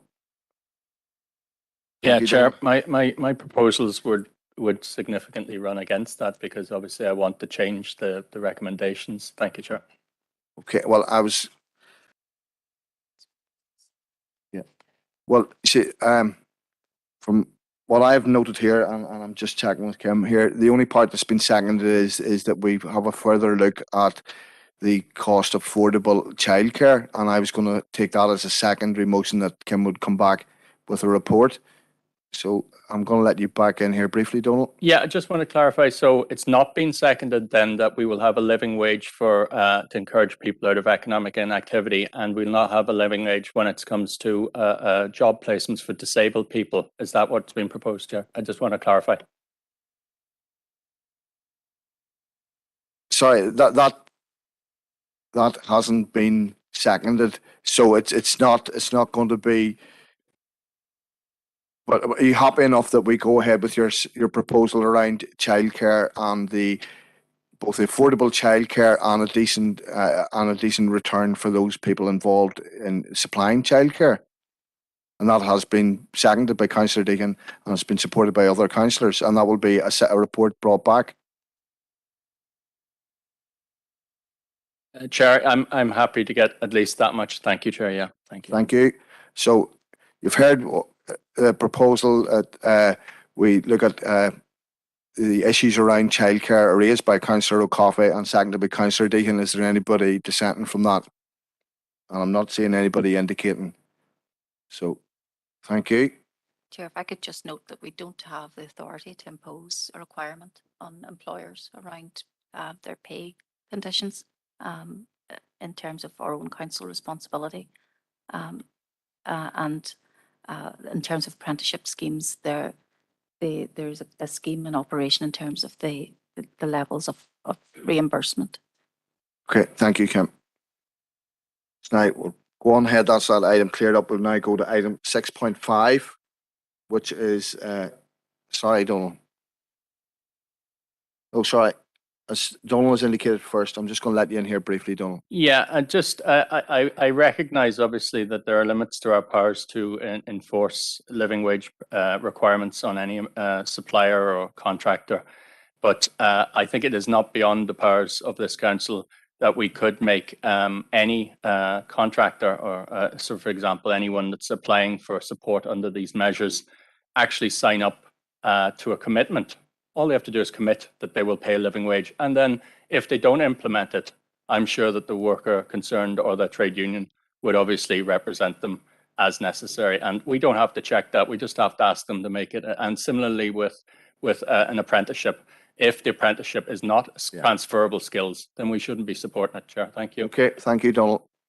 Councillor Tommy Mcguire. I'm going to Carly, and just maybe to clarify our position, we are dealing with the item on the agenda that was sent out 5 days ago. Not with, I have absolutely full support of Councillor O'Coffey's proposals, but as they are not the proposals put before us as a council and cannot be inserted in this report at this stage, we cannot support them. Okay, thank you. Sorry, there's some interference in the back here. Surprisingly enough, but just to clarify on record that we are supporting the programme as outlined before this committee, because that has been resolved. I'm mindful of some other reports that have appeared after similar interjections in the middle of a committee meeting, that once they go out into the media, that they're misinterpreted, that we as members of the council have not supported specific recommendations made on the hoof in the chamber. Okay, so it's a good enough tactic, to get a political headline and to get yourself into the media.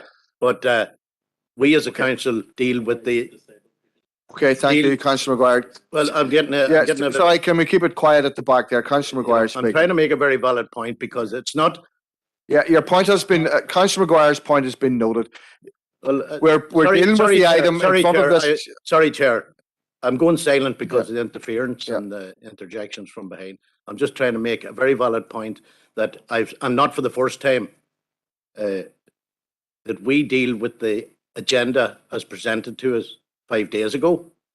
That when a councillor, and notwithstanding politically sensitive periods, etc., comes in and tries to steal a headline by making a radical suggestion and present it on the floor as if we then rejected that. I think seriously there needs to be some political readjustment to the thinking of some members. That's not the way to do business. We deal. Sorry, keep quiet, please, at the back. We deal with the agenda and the items put before us. Right. Okay. Now, thank you, Councillor. I can anticipate headlines that we, as councillors, have rejected. Yes, I note your frustration, Councillor Mcguire, but we do have no control over the press and I'm not. I can assure you, I'm not trying to influence the press, but I know there are members that will try to influence the press and run away with a headline that totally misrepresents what we have decided in this chamber. Okay. Right. And really being heckled from the back isn't very mannerly. Thank you. Okay, thank you. So now we'll go on to item 6.5, Agriculture Liaison Group update. And again, we're going over to Kim. Okay, thank you, Chair. So this report updates members on the meeting of the Agriculture Liaison Group held on the 3rd of March, and the minutes and papers are attached at Appendix 1. At the meeting, we considered a feasibility study undertaken on a potential source local buy local scheme for the district, and the report looked at findings following significant engagement and consultation with stakeholders and the agri-food and hospitality sectors.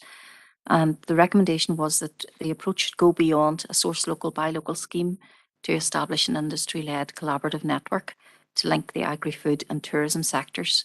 And the scheme would develop a regional food brand and marketing plan for the Fermanagh and Omagh Council region, establish a source local buy local scheme through a pilot trial in the first instance, and then develop a mentoring and training network to help regional food businesses acquire key skills and growth capability, and that's particularly around their ability to market and promote their product and in terms of business planning as well.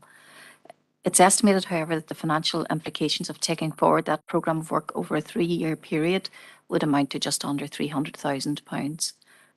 So the Agriculture Liaison members endorsed the findings of the study and recommended that officers would work to identify potential funding sources to enable the programme to be progressed.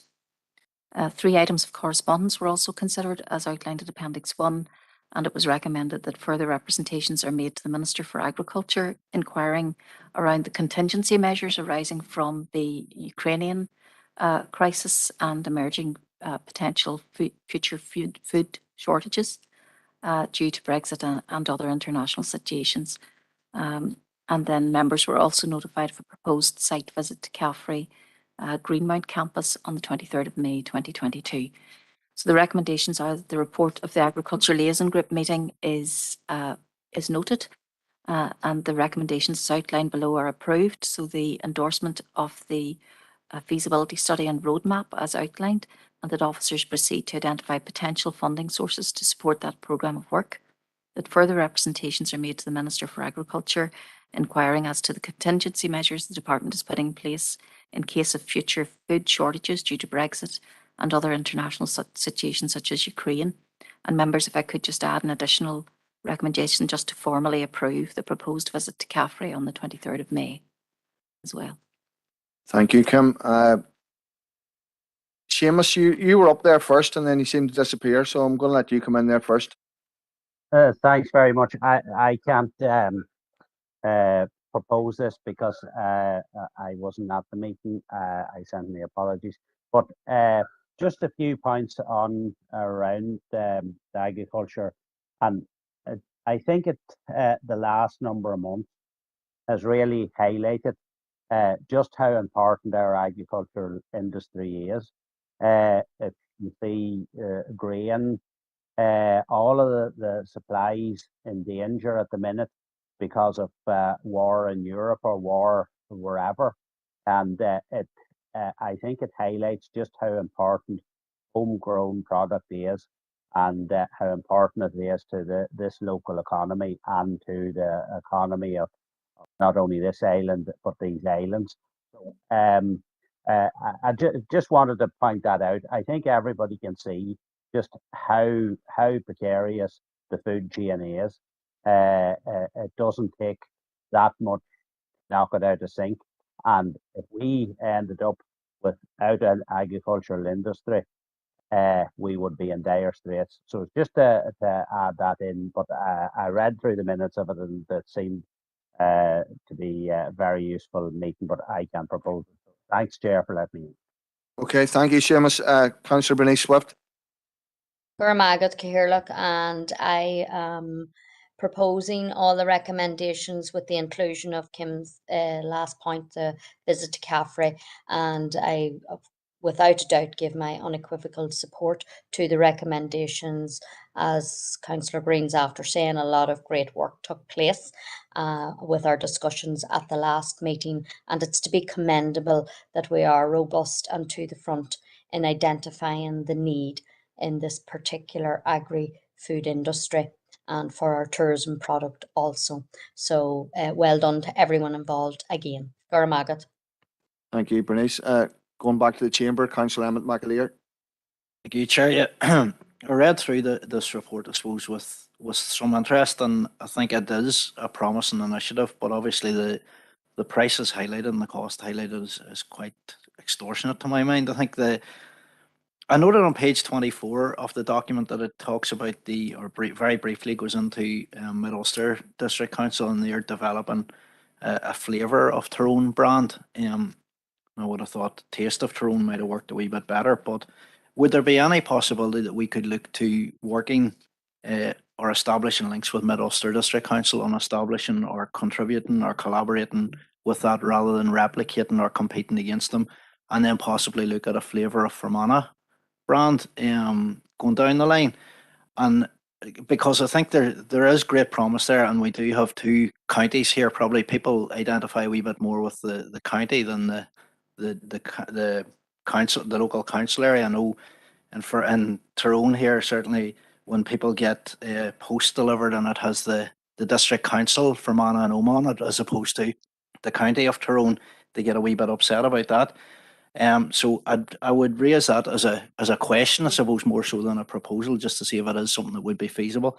Secondly, and I know it's contained in the correspondence, hopefully this proposal doesn't catch too many people on the hoof, but the response from the minister in terms of the ammonia strategy is that he's actively working with officials to finalise the draft strategy, that he intended to publish it for consultation before the Assembly rises for the pre-election period. I don't think that was ever completed. So I'm wondering, could I propose that we actually contact the department just to see what the latest or what the update is on that? If we could get a response on that, I suppose, prior to the new minister coming into that role. Thank you, Chair. Thank you.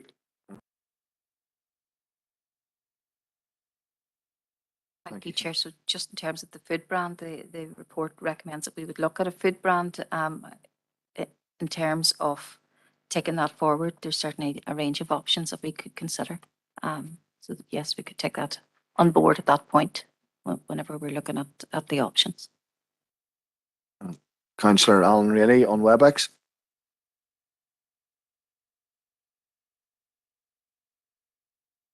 Yeah, Chair, and I'm very happy to second Councillor Swift's proposal to accept the proposal, and indeed for, if so needed, to second the second proposal. Thank you, Alan. Councillor Paul Robinson in the chamber. Thank you, Chair. I was going to second it, but it's already done. I'd just like to thank Kim and his staff for the work they've done. It was a very interesting meeting. We were very good discussion on it. So thank everybody for taking part that day. Thank you, Paul. And Councillor Josephine Deegan. Well, Chair, just to give my support for the recommendation, and also I think there are some good suggestions brought forward by Councillor Mcguire there, in particular, trying to establish a food brand. What we do have in Tyrone and Fermanagh is excellence in the agri-food sector, and I think that is something to be celebrated. I recently had the opportunity to visit the McNean restaurant in Black Lion. It was a gift from family, but a lot of local produce there and really mentioned in the menu.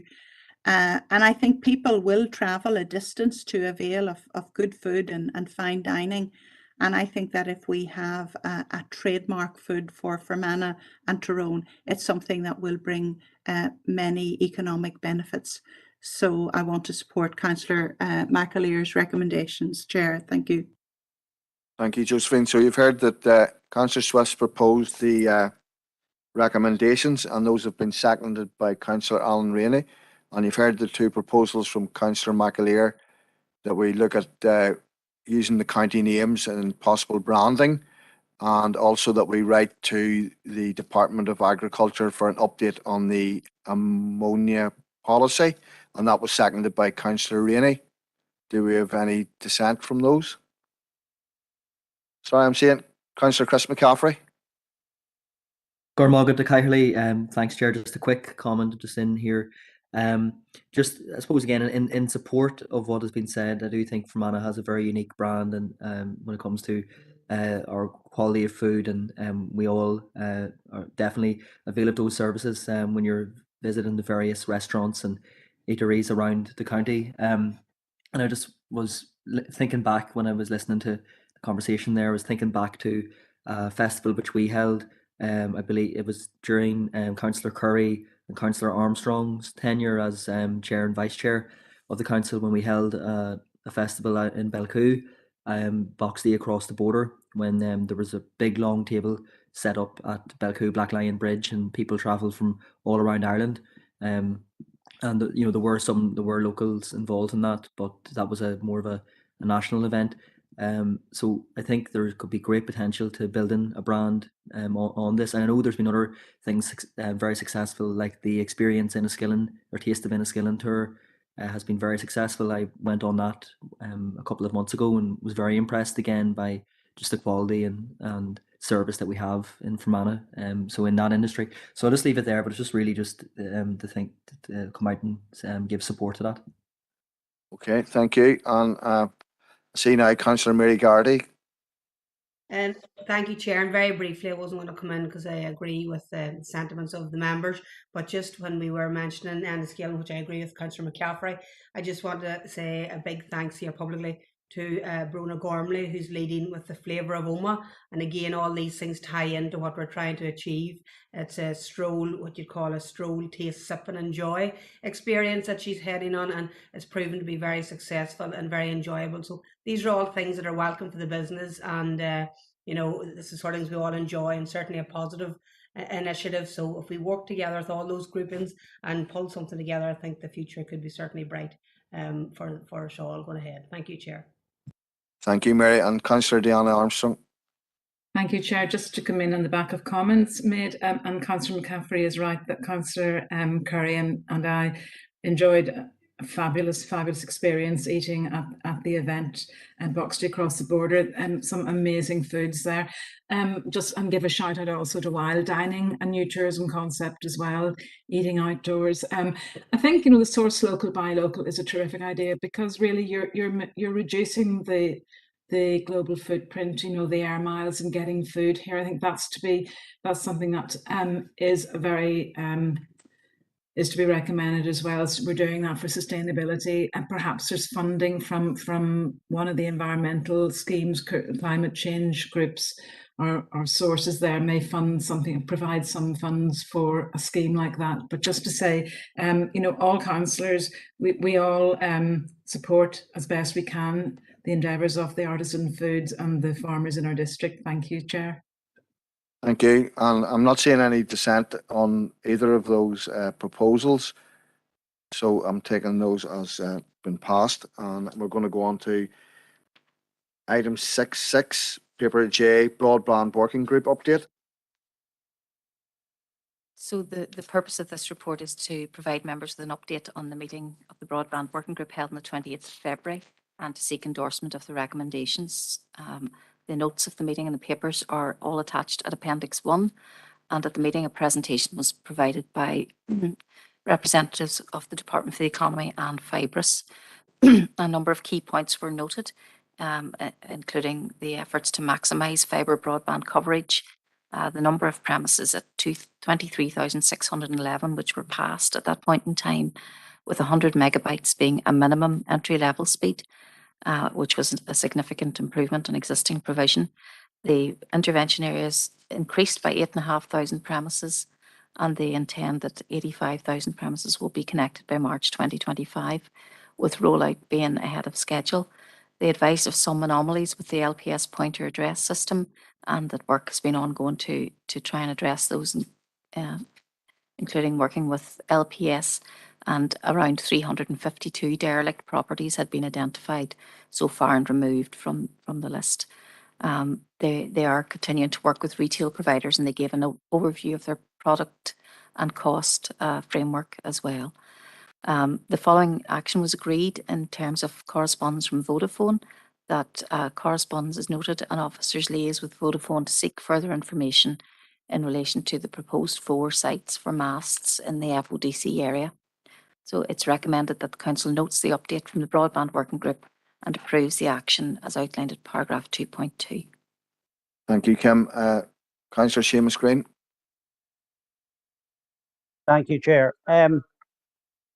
Just a couple of things in around this Project Stratham. I have noticed and I would am proposing that the council writes about this, because a number of people has raised it with me. The contractors that are out are putting in new poles, and they're putting in new poles in the opposite side of the roads where the poles were, and some of them literally a foot from the tower. I have a photograph of one, and it's unbelievable that this is happening, and I'm shocked that road service and that are actually not pulling them on doing this. Now, I'm not trying to undermine the project itself. It's a great thing, but Dawn is actually, to me, is extremely dangerous, and I am proposing that we write to them and ask them, have they got permission from road service to put them poles so close to the tarmac when there's piles of room back further in to put them. And just on the one other thing as well, I'm wondering, is there any responses back in relation to the reasons why so many households were excluded? Because Fibre has used the excuse that other providers could provide this 30 megabytes of service, and I dispute that. I believe they didn't cross-check that. So I would ask, and I think I did raise it before, and I'm just wondering, was there any reply back in relation to that question from them? And if not, can we follow it up? And if it needs to go another letter, I would propose that. Thank you, Seamus. Bernice? Yeah, Gormag Kirlock, and propose to note this particular paper, and I'll second Seamus's request to write again. And just on that, just a few little points as well. On the qualification for the project stratum on 30 megabits or above, which can be through the copper connection from the house to the BT exchange, and then again the fibre to the cabinet, meaning another copper connection from the premises where it's converted to fibre and continues via the fibre cable. The wireless connection in place or availability, or the wireless in the location. But the whole problem still remains that this is not nearly as good as the full fibre, and the copper, without a doubt, is going to be done away with. And what's going to happen is then the fact, and I know we had talked about it at the last meeting after the NIAO report, where they had actually pulled up their recommendations that DFE have the right to intervene. So I would like to propose that DFE again to please intervene on our behalf, you know, where again the copper connections do not give the same speed as fibre cables. And for those of us who know full well, an awful lot of our wireless depends largely on the weather, and that's not usually very good in Fermanagh. Our Wi-Fi is constantly dipping on the copper cables. Anybody who can enjoy Netflix and anything streamed online is nearly non-existent. So again, the reality is you cannot get ultra fast, let alone reliable broadband to the door when copper cables are forming part of the connection. So I do want to see a proper DFE intervention in this instance, because if we don't do it now, we'll definitely have no chance further down the line. So I hope somebody, a councillor, will come in and second that as well to add to Seamus's requests. Gormagat. Thank you, Bernice. Councillor Anthony Feely? Yeah, thank you, Chair. Yeah. Firstly, I'll second Bernice's proposal, and I'm coming in similar to Seamus, same issues as Seamus, but I'm not going to go over them all again about them poles close to the road. And I did bring it up at our broadband working group meeting, and your man did get back to me and got back to the guy that got onto me about them as well, because they're right beside his house and on his lane and stuff, you know, where they're too close. But similar to Seamus as well, these houses being missed is desperately.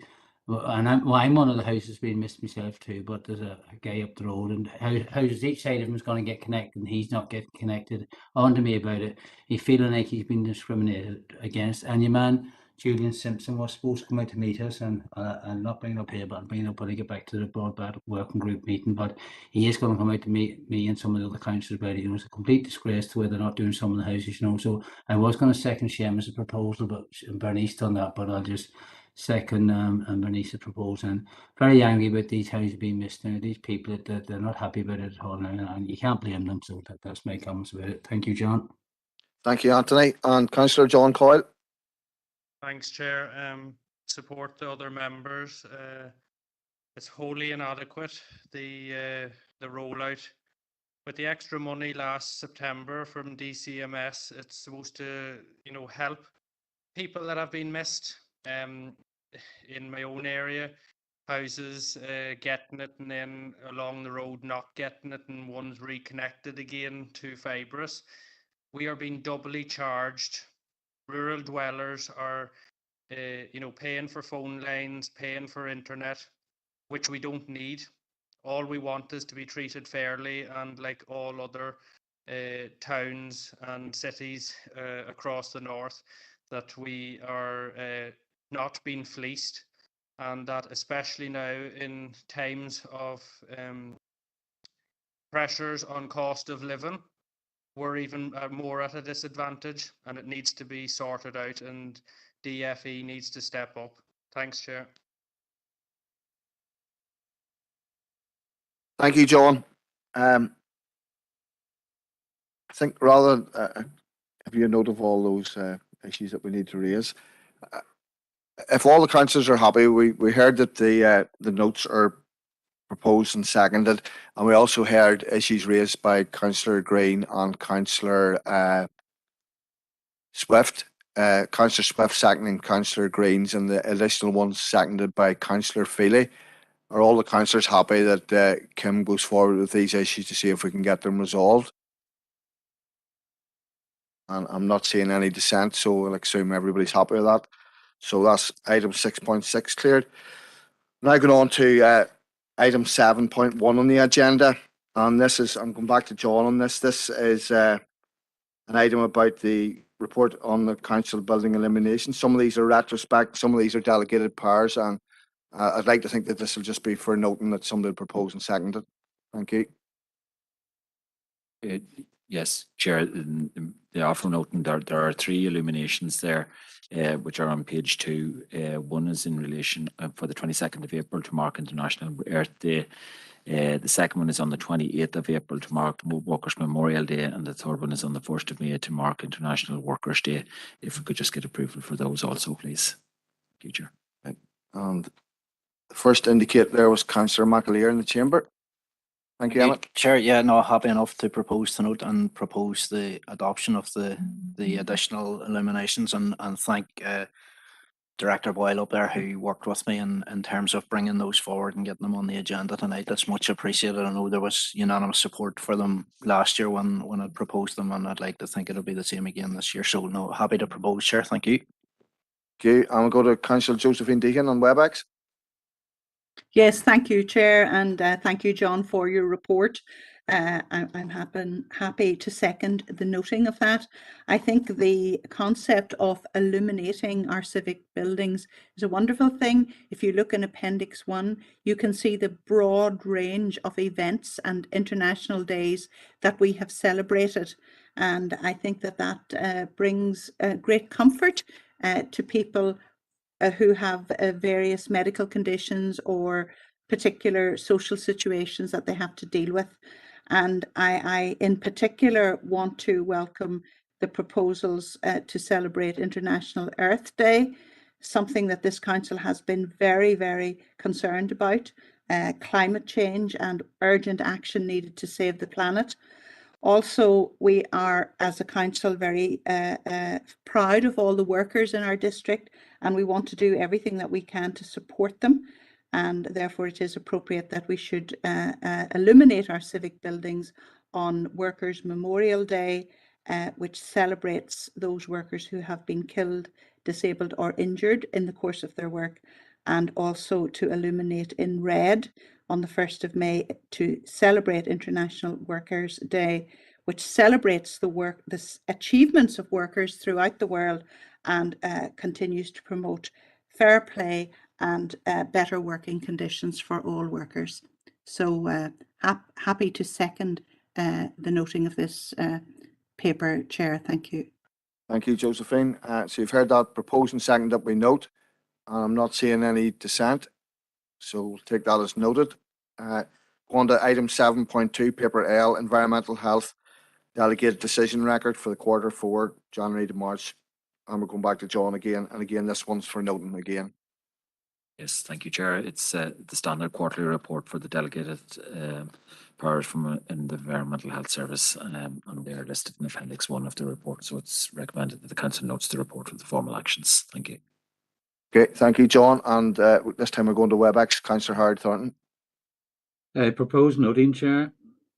Thank you, Howard. And we're going to Councillor Earl Thompson in the chamber. Thank you very much, Chair. I'll second the noting. Thanks, John, for the report. Thank you. Thank you, Earl. And Councillor Mcguire. Thank you, Chair. No, happy enough to support. I have two wee questions, and I suppose whether they're answered now or answered subsequent to the meeting, I'll be happy enough. But I noticed just a number of times repeated through the report is the poisons registration. I'm just wondering, is that in relation to, I suppose, possession or ownership of the chemicals that would be described as poisons? I think that may have been dealt with previously, but just to get clarification on that. Second one is in relation to page 5, and there's a wind turbine noise complaint, which is noted as an abatement notice. Now, my understanding is that that would have been environmental health satisfied that a noise problem which amounted to a statutory nuisance was found. I'm just wondering what the outcome of that, whether the noise was requested to be stopped altogether or limited to certain times a day. So maybe if that could be followed up on, I'd appreciate it. Thank you, Chair. Chair, in relation to the poisons registration, it is for those retail premises who sell poisons. That's what they are for. And yes, certainly I'll come back on the details of the individual noise issue. In case you've heard the proposal to note the paper proposed by Howard Thornton and seconded by Earl Thompson, and I'm not seeing any dissent, and Emmett's going to have those questions sorted out. So thank you, councillors. We go on to item 7.3, and again, this is the Mcguire History Gathering and Annals of Ulster weekend. We did have a briefing on this. For some councillors were able to attend. It was quite interesting, and I'm going to pass over to John on this one again. Again, this is for noting. Yes, thank you, Chair. Yes, the Mcguire History Gathering takes place biannually, but in this year we're proposing that linked on to that for the weekend after that, there would be an Annals of Ulster weekend, which would involve lectures, study visits, field trips and entertainments framed by the Annals of Ulster, which is in effect very much linked to County Fermanagh here for the important historic sources of medieval history, which were compiled here in Fermanagh at Belle-Isle.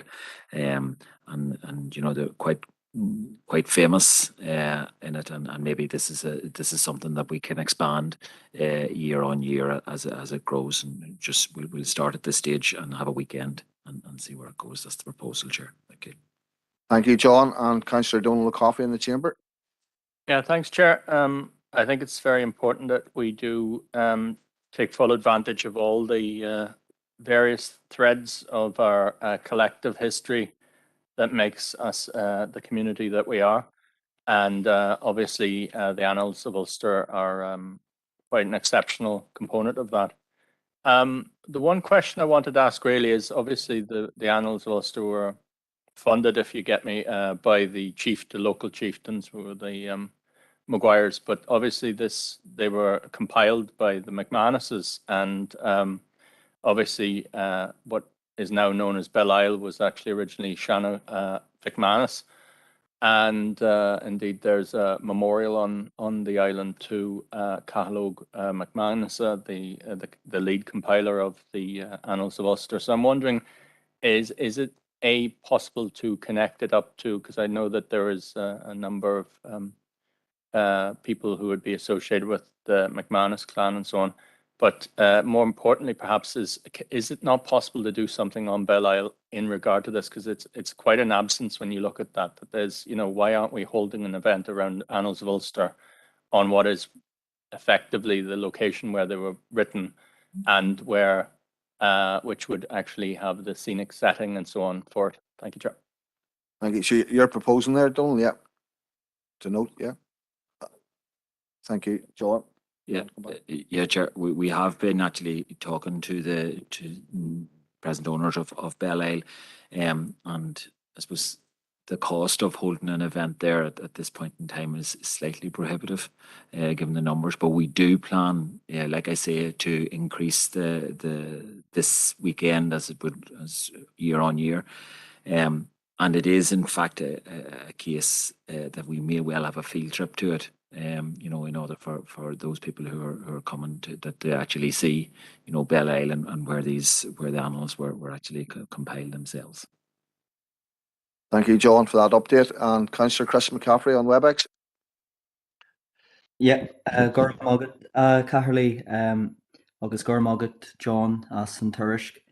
Thanks, Chair, and thanks to John for the report. Obviously, this is a topic which I'm keenly interested in, and I just want to first of all start off by acknowledging Councillor Tommy Mcguire, who I know has done a lot of work on this and who was very much leading on this project. The word Éigse is an Irish word used for festivals which celebrate traditional Irish music, art, poetry and culture. And in this spirit, people will gather to continue on the wonderful tradition of the Annals of Ulster. Is Cartux is Quay doing Keller Yena Verna Hanalolu, Nalaur is Talvokti is Star and Heron, Unglan Vicvanish, a Hanukkah Stukish Cahalog, Mcvanish and Mcguire, a Hogna Sihil Akela, Con Nalaur Screeve, August Lar on Lane, a Vonu Ernilon Shaw. Neo Wine Gold Star Manok ons the Hanala Shaw, Ox Star na Heron, August Star na Halaban Kuma. Ta and Tau Jaragorin and Aaron Gowill and Tishkin Nis Far, is Nis for Lahanogin, Lewis Star and Cheer Shaw, Har Ian Cheer Ella Morin ni Horpa. Jerok Mariala and over a Renew and Shaw for Manok. It's proper and right that we do celebrate the Annals of Ulster, the most important books in the history of Ireland, from the McManus family who came from the lineage of Cahalog McManus Mcguire, as Councillor O'Coffey mentioned. And the person who brought the experts together to write these books and to establish a central centre of learning on the island of Ireland here in Fermanagh. The Annals of Ulster don't only just detain the history of Fermanagh, but you'll also find the history of Scotland as well, and the broader history of Ireland.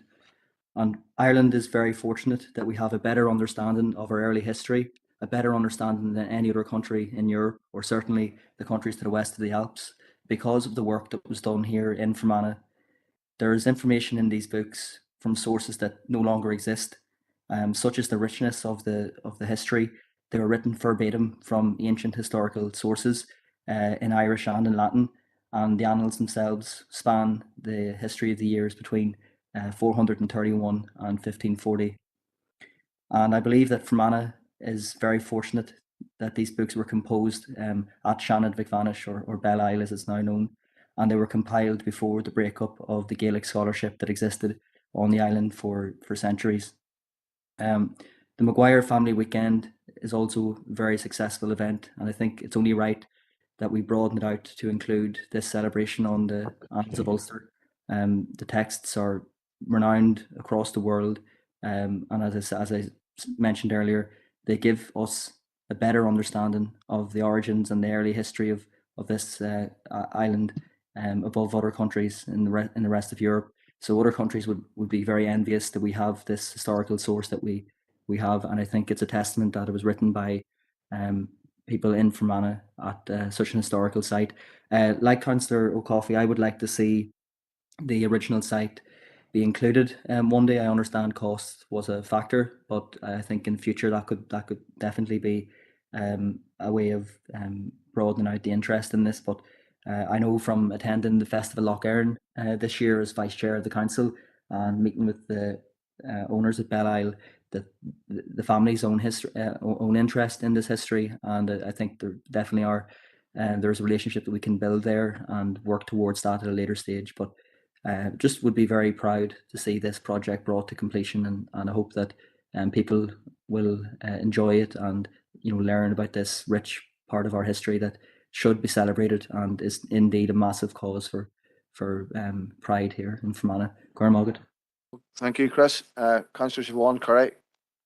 Yeah, Gormagad Carly and Gormagad John as well. Neil Mishabaldale, Lord Níos Farla Sin, Courier McCaffrey. Just not able to say it any better than that. We've had a full rundown. I just also want to acknowledge my party colleague Courier Mcguire, just for his work and kind of pushing on this, and also to the officers for bringing it to fruition. I'm very excited about it. I think it's brilliant, and I'm excited about what it can become and what it can grow into as well. And I'm just really looking forward to the events. So well done all round. And I believe I just second that, Chair Gormagad. It was proposed, I think. It was proposed and seconded. Okay. Let's get in front of you there. Yeah, sorry, I was just listening away there. That was lovely. Gormagad. Okay, thank you. So we've heard the proposals and John has indicated what Donald's additional proposals or the work that's been done already around that. So is there any dissent within the chamber or in WebEx? Not seeing any. So we'll go on to item 7.4, report of the Director of Community and Wellbeing. Thank you, Chair. Yeah, there are 5 elements to the report. One is to provide an update on the COVID-19 testing in the district.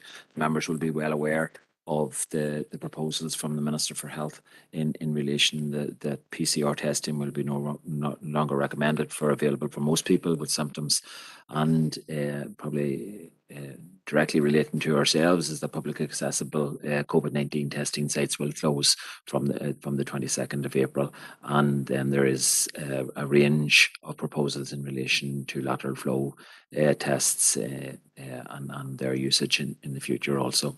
The second part of the report provides an update on the assistance available for those who are undertaking the drive-in theory test, and members may note there's a slight vocabulary error on page 1 of that in relation to it. And this was brought up at a previous meeting, I think, by Councillor McElduff in relation to the assistance that was available for those who are taking the drive-in theory test. And it is listed there in section 2.2 in relation to the multiple choice question and the hazard perception tests that are undertaken. And indeed, there is a section on the NI Direct website in relation to those who are undertaking the driving theory test who have a reading difficulty, a disability or a health condition, and all those are very clearly laid out. The third part of the report provides a progress report on access to Alley Court Tomb in Drumquin, and an initial meeting has been held with Forest Service for Northern Ireland, HED, and with the Department of Communities and officers from Ananoma District Council. The site is in the ownership of Forest Service, and they have indicated that we would have to enter into a license agreement for the entire site if we wanted to take ownership or wanted to be managed the access to the Alley Court Tomb. This wouldn't be really an option that would be suitable for Ananoma District Council with the size of the site there. And there are advantages in just being responsible for the pathway up to Alley Court Tomb, and indeed for the tomb area itself, and working with the local community in order to enhance the site and to make it more accessible. So we will, council officials will arrange a meeting with the relevant personnel in the Department of Agriculture and Environment and Rural Affairs to seek a reasonable resolution to enhance access and ongoing management and maintenance of the forest areas in the district, not just for this area itself. The fourth part of the report gives an update or is seeking approval for a plain pit strategy.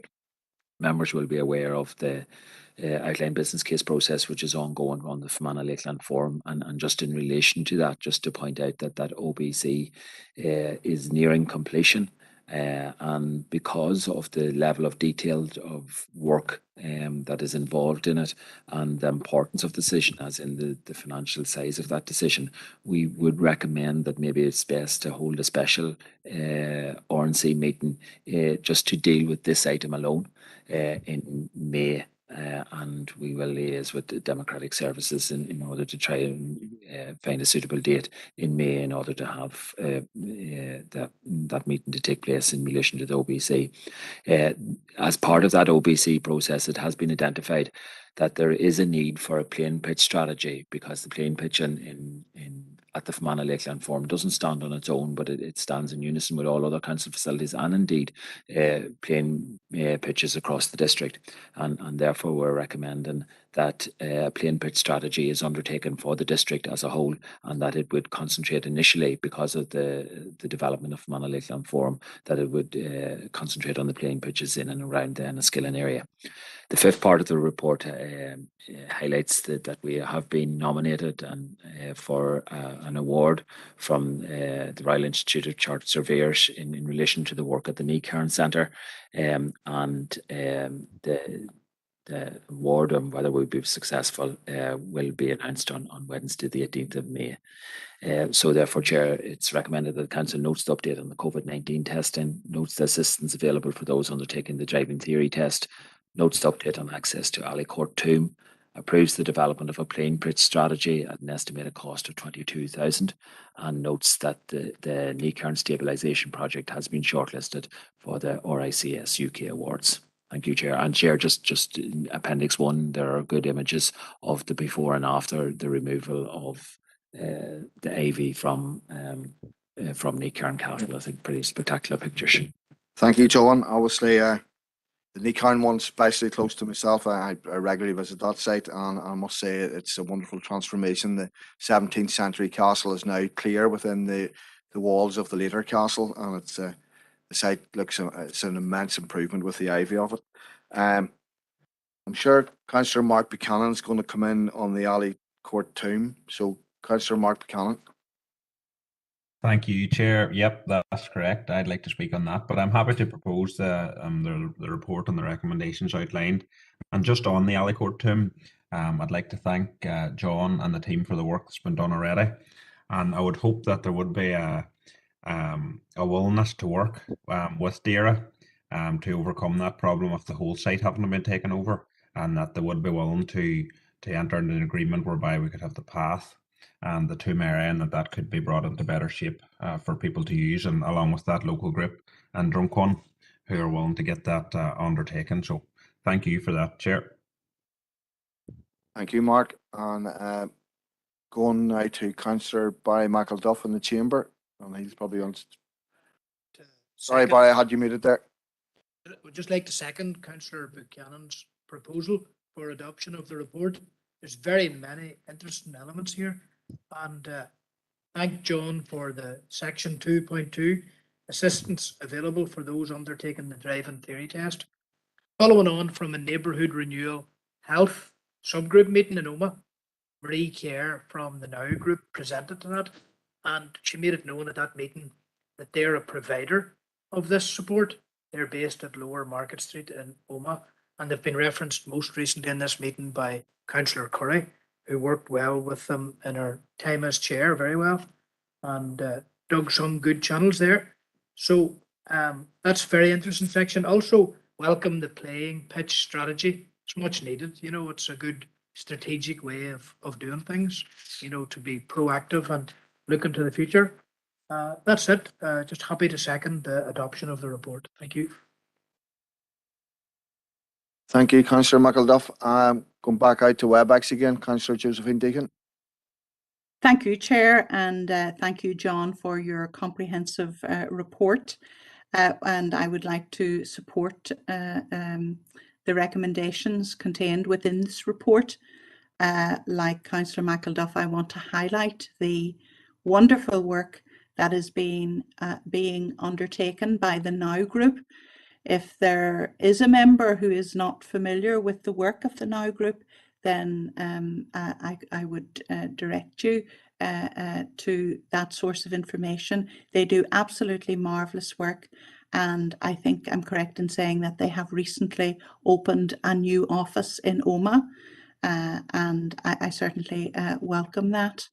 I want to make mention, Chair, if I may, to the new regulations regarding testing and contact tracing for COVID-19. And I want to say how much it has been appreciated by the general public, the fact that Fermanagh and Oma District Council have provided testing centres at the Grange and also at St Angelo Airport. The Minister for Health has determined that this form of testing is no longer required and these sites will close from the 22nd of April. And let's hope, Chair, that we do not see any need for reintroducing these sites at a later time. But I do want to send a message out to the general public that the COVID-19 pandemic has not gone away, and none of us know what variants will arise into the future, or how transmissible they will be, or indeed what their potential will be to create illnesses of great severity. So I do want to urge people to remain vigilant, to observe the public health messages of frequent hand washing, maintaining social distances, and wearing face masks where possible, especially indoors. Thank you, Chair. Thank you, Josephine, very pertinent. Councillor Robert Irvine in the chamber. Thanks very much. And I'm sure some members will probably say this is another point that I'm going to bat on. I'm going back to Ali Court Tomb. This is essentially movement by stealth from the centre down to local government with regard to devolution of responsibility without dedicating a budget for it. We are doing substantial work and have been doing substantial work in a lot of Forest Service estates over the past 6-7 years. We have no issue doing it. It's an enhancement to the community and to the people that live in the community. And in actual fact, what we're doing is improving, opening up, and making it more accessible and amenable, not just to the normal hikers and walkers, but mountain bike riders, numerous other people that can actually access that estate that wasn't probably accessed before by Forest Service, because it's not necessarily one of their core businesses. The unfortunate thing again is the more we take it on, the more issues that we will have with regard to capital funding to actually draw down money or provide it ourselves to create the opportunities and the enhancements, but also the revenue stream going forward in the requirement for additional staff to actually look after, manage and basically carry on.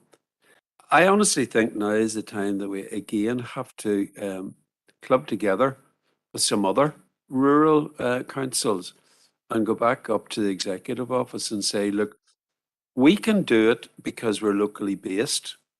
We can actually do the improvements, look after the estate and provide value for money. But it's unfair that we should actually have this responsibility placed on us by stealth without giving us the necessary access to a devolved budget and without actually having to resort to our ratepayers to actually pay out, where it should be coming from the central purse at Stormont, as actually it's one of their fundamental responsibilities. So look, I welcome the type of work going forward. I am worried that the more we do and the better we get at it, the more we'll be asked to do, and therefore the more commitment we will have to find with regard to revenue as well as capital, without actually getting the money back from the centre. So I'm just putting that on record again, and maybe the responsible directors and the chief executive can take that on board and have a further discussion when a new government comes in at Stormont. So thank you very much again for that. Thank you, Robert. And we'll go to Councillor Alex Baird on WebEx. Yeah, thank you, Chair. I certainly concur with what Robert has been saying there, that Council seems to pick up the tab for other people's responsibility. Council seems to be looked on as a milch cow for other areas, and we just need to be careful not to go down that route, that we're picking up the tab for what other people should be paying for. Yes, we have the ability to do the work and probably better positioned to do it, but it's not our current responsibility, and we need the funding. But what I did want to speak on was the Mcguire and Castle Award. I think those who are involved in that should be congratulated in relation to the Royal Institute of Chartered Surveyors UK Awards 22 under the Heritage category. It's remarkable looking at those photographs, the before and after situation. The renovation and rejuvenation that there has been. I would just wish somebody could do it on me, the way they could do it on those buildings. So, I mean, the Mcguire project, when it was taken forward, there were quite a few naysayers who kept saying there, but the project's going ahead, and the castle seems to be being put back into a reasonable condition compared to what it was, because it was an eyesore before. So congratulations to those who were involved in that work, and hope that there is success in the finals. Thank you, Chair. Thank you, Alex. Councillor Emmett Mcguire in the chamber. Thank you, Chair. Yeah, I suppose the one aspect of the report that jumped out at me is the 2.1.1 and the update on the COVID situation, and clicking on the link and following that through on page 2 there, just under that title. If you go to page 12 of that document, there's a wee diagram, actions to reduce the risk of COVID-19 transmission.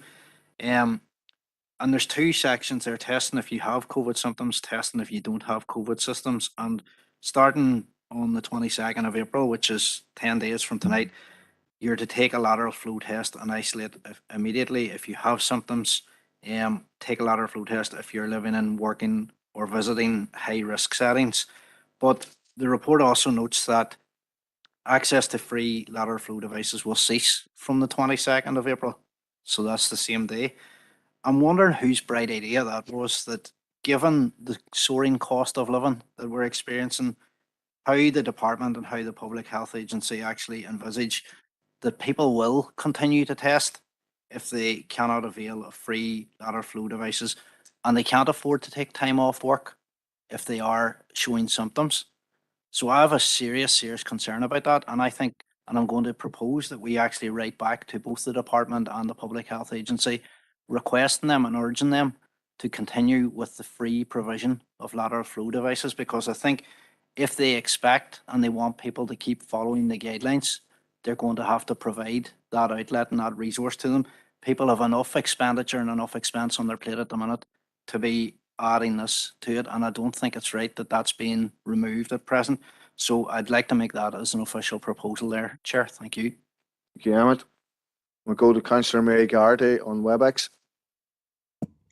Thank you, Chair. And very briefly, just coming in the same vein as Alec there, I just want to congratulate all in relation to the Mcguire possible award that we may get, and to be shortlisted. It certainly is looking great. I know lots of locals from my area, albeit just over the border in Tyrone, go over and visit regularly and are enjoying the upgrades within the castle area to date. I know many sporting clubs and that we are connected with, be it Gaelic and soccer, avail of it, and presently there's a lot of positive activity coming out of it and well-being. So this is just something that is a plus on top of all that. I think there was some negativity regarding it at one stage, and it just shows that those with an open mind to progressive future developments can have such an added benefit to our district, because Mcguire at the minute is really benefiting many people within the district, and this award is testament, or shortlisting, and hopefully could be maybe an award as testament to us and the work that we're doing within the locality. So congratulations to all, and well done. Thank you, Chair. Thank you, Mary. Councillor Donald O'Coffey in the chamber. Yeah, thanks, Chair. I'd just like to commence by seconding the proposal there from Councillor Mcguire. I think he makes an excellent point around the like-minded approach from what passes for government in Stormont.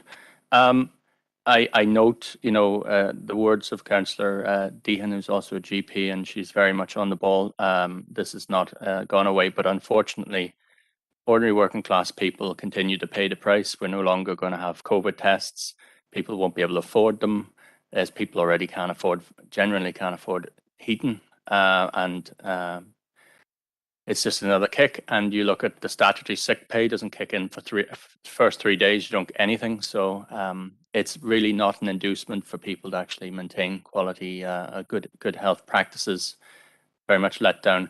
The issue I wanted to speak on, however, is Nicarn, and I did note the other councillors referencing, that the council is not a milch cow.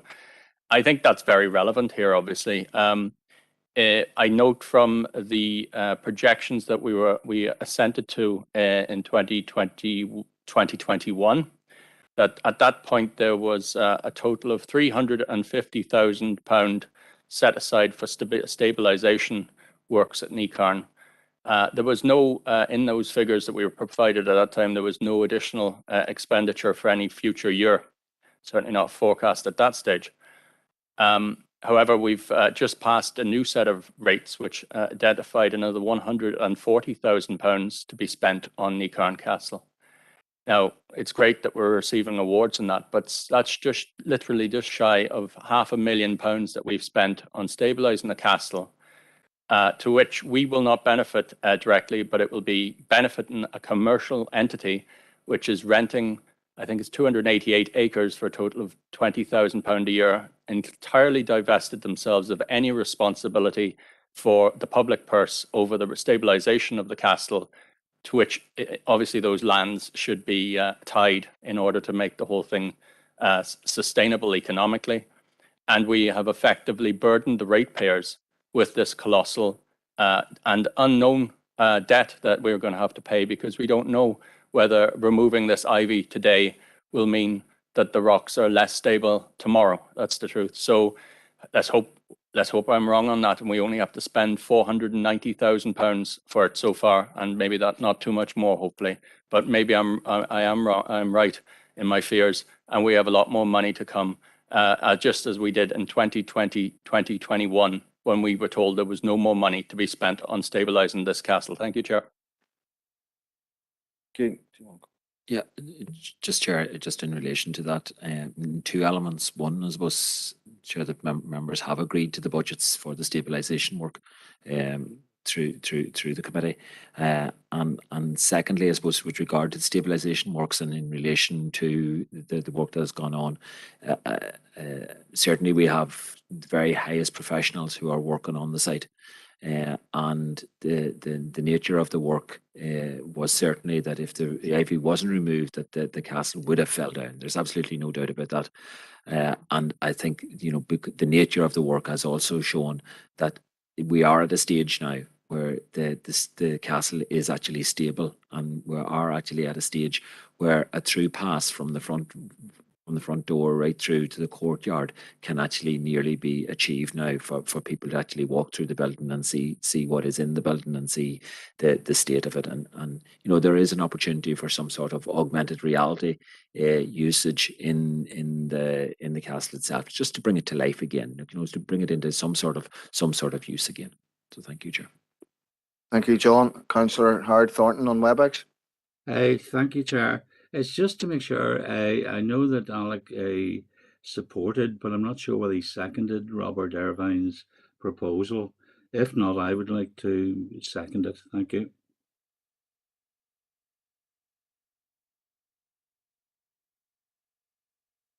Thank you, Howard. And Robert, I see your lights flashing there again. You have been in before. I'm just going to let you in here very briefly. It was to declare an interest. I didn't think I was going to have to. As a board member of PHA, I won't take any part in the discussion. I didn't think it was going to come up, but Councillor Mcguire has wrapped it in with the Department of Health, so I'm going to have to declare an interest. Thank you, Robert. That's noted. Okay, so you've heard the minutes, or the recommendations have been proposed by Councillor Buchanan and seconded by Councillor McElduff. And then you have a further So we'll clear that one up first. So is there anybody in dissent with those?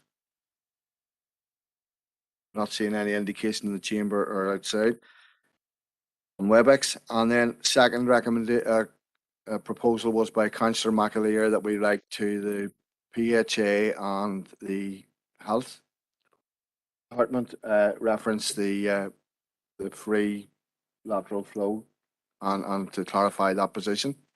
And is there any dissent? That was seconded by Councillor O'Coffey. Is there any dissent to that? Sorry, Emmett, do you want to come back in there if I missed something?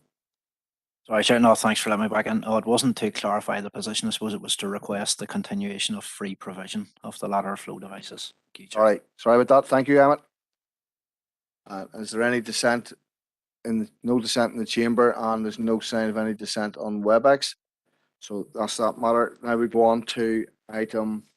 Let's see where I'm at now. 8.1, and again, paper O is report on proposal of application notice, and that's Kim's going to come in on that.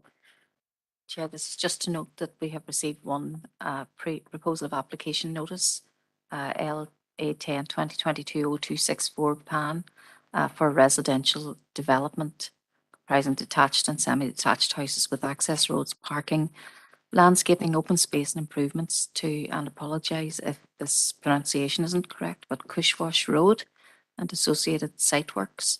And the information in terms of the consultation and engagement with the public is outlined at paragraph 2.3, and it's recommended that the council notes the receipt of one proposal of application notice as outlined. Okay. Councillor Howard Thornton. I propose noting, Chair. Thank you, Howard. Councillor Siobhan Curry. Second, Chair, Gormagan. Thank you. Any dissent? No, so we'll carry on. Agenda item 8.2, paper P, report of the Director of Regeneration and Planning. Thank you, Chair. So again, this report covers a number of items for noting, including details of acceptance of letters of offer and letters of variance, as outlined at section 2.1.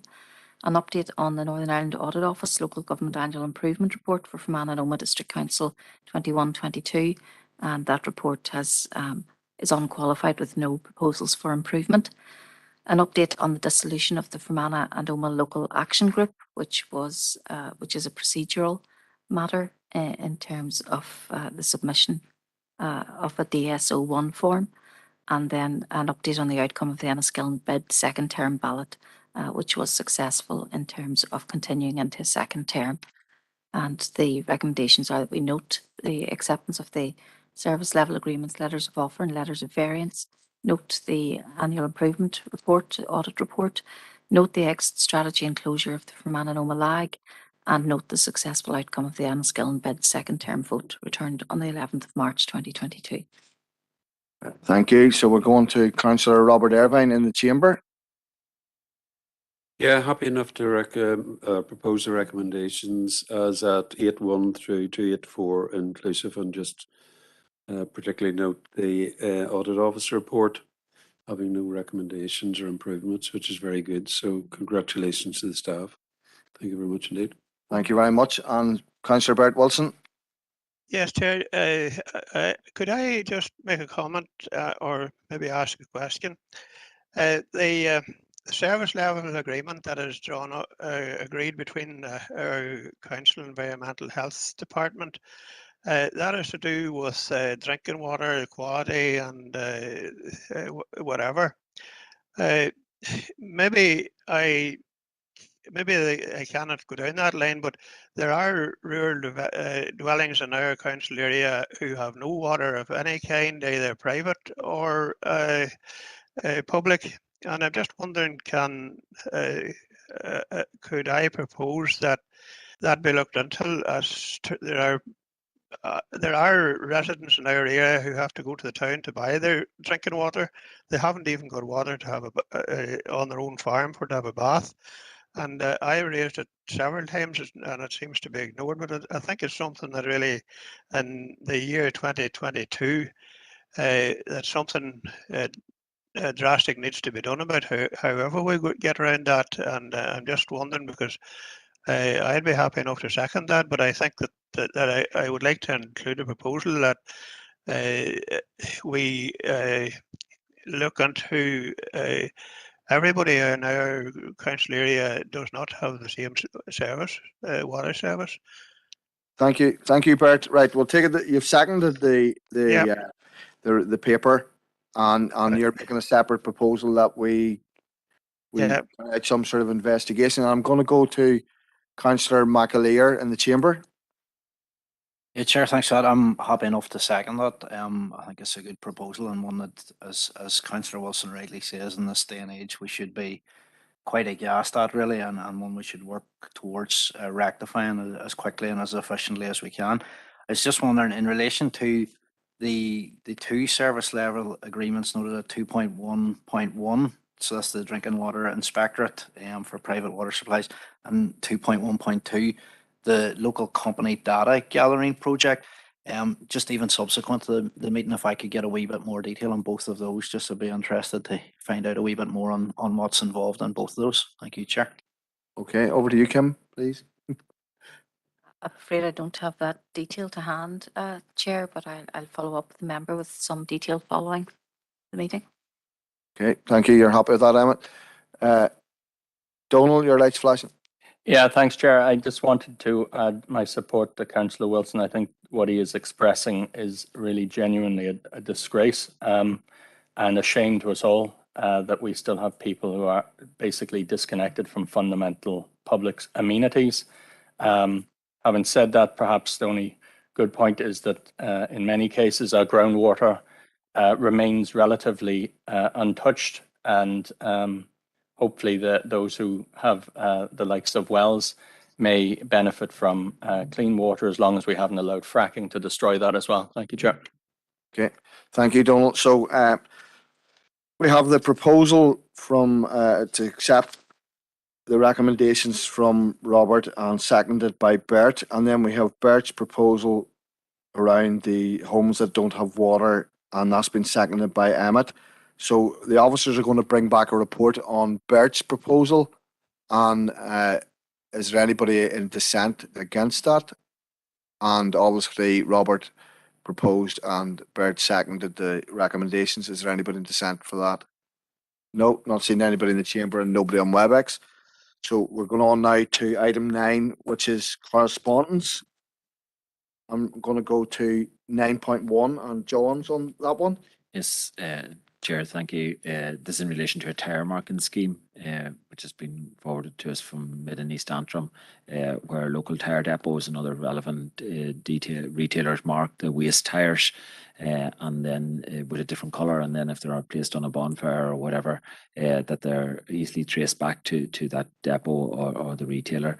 In addition, it's proposed and is taking place in a number of councils that annual visits to the tire depots take place by council officers accompanied by NIA officers to ensure compliance, and they're hoping to continue that approach. It's just here for information, for correspondence, in just to see if our council would be interested in such an approach. Thank you, Chair. Thank you, John. And I'm going first of all to WebEx as Councillor Howard Thornton. Thank you, Chair. I'm quite happy to propose noting this correspondence. But before we go any further, I would like to know what additional man-hours or whatever this may place on our officers. I would like to know sort of, while we're against obviously tires going on bonfires and that type of thing, before we should start looking, perhaps a report could be brought back by officers to sort of cost what it would mean for these inspections and so on, and the marking by council officers. Thanks, Chair. Thank you, Howard. I go on to Councillor Emmett McAleer in the chamber. Yeah, thanks, Chair. I was going to propose that we do follow up on it, but I think that's a sensible enough suggestion from Councillor Thornton. We don't want to be adding an additional burden onto our staff without kind of seeing we can resource that. I'm not sure how big of a problem that the tires on bonfires is locally. I think the nearest place that one of my posters ended up on a bonfire was Dungannon, so it's just outside the district. But I'm aware, I suppose, locally to where I live, recently in recent years there were, I think, up to 100 tons of tires dumped in a field up in Pomeroy, and obviously if we can detract or desist that kind of behaviour, I think it's something that we should be striving to do.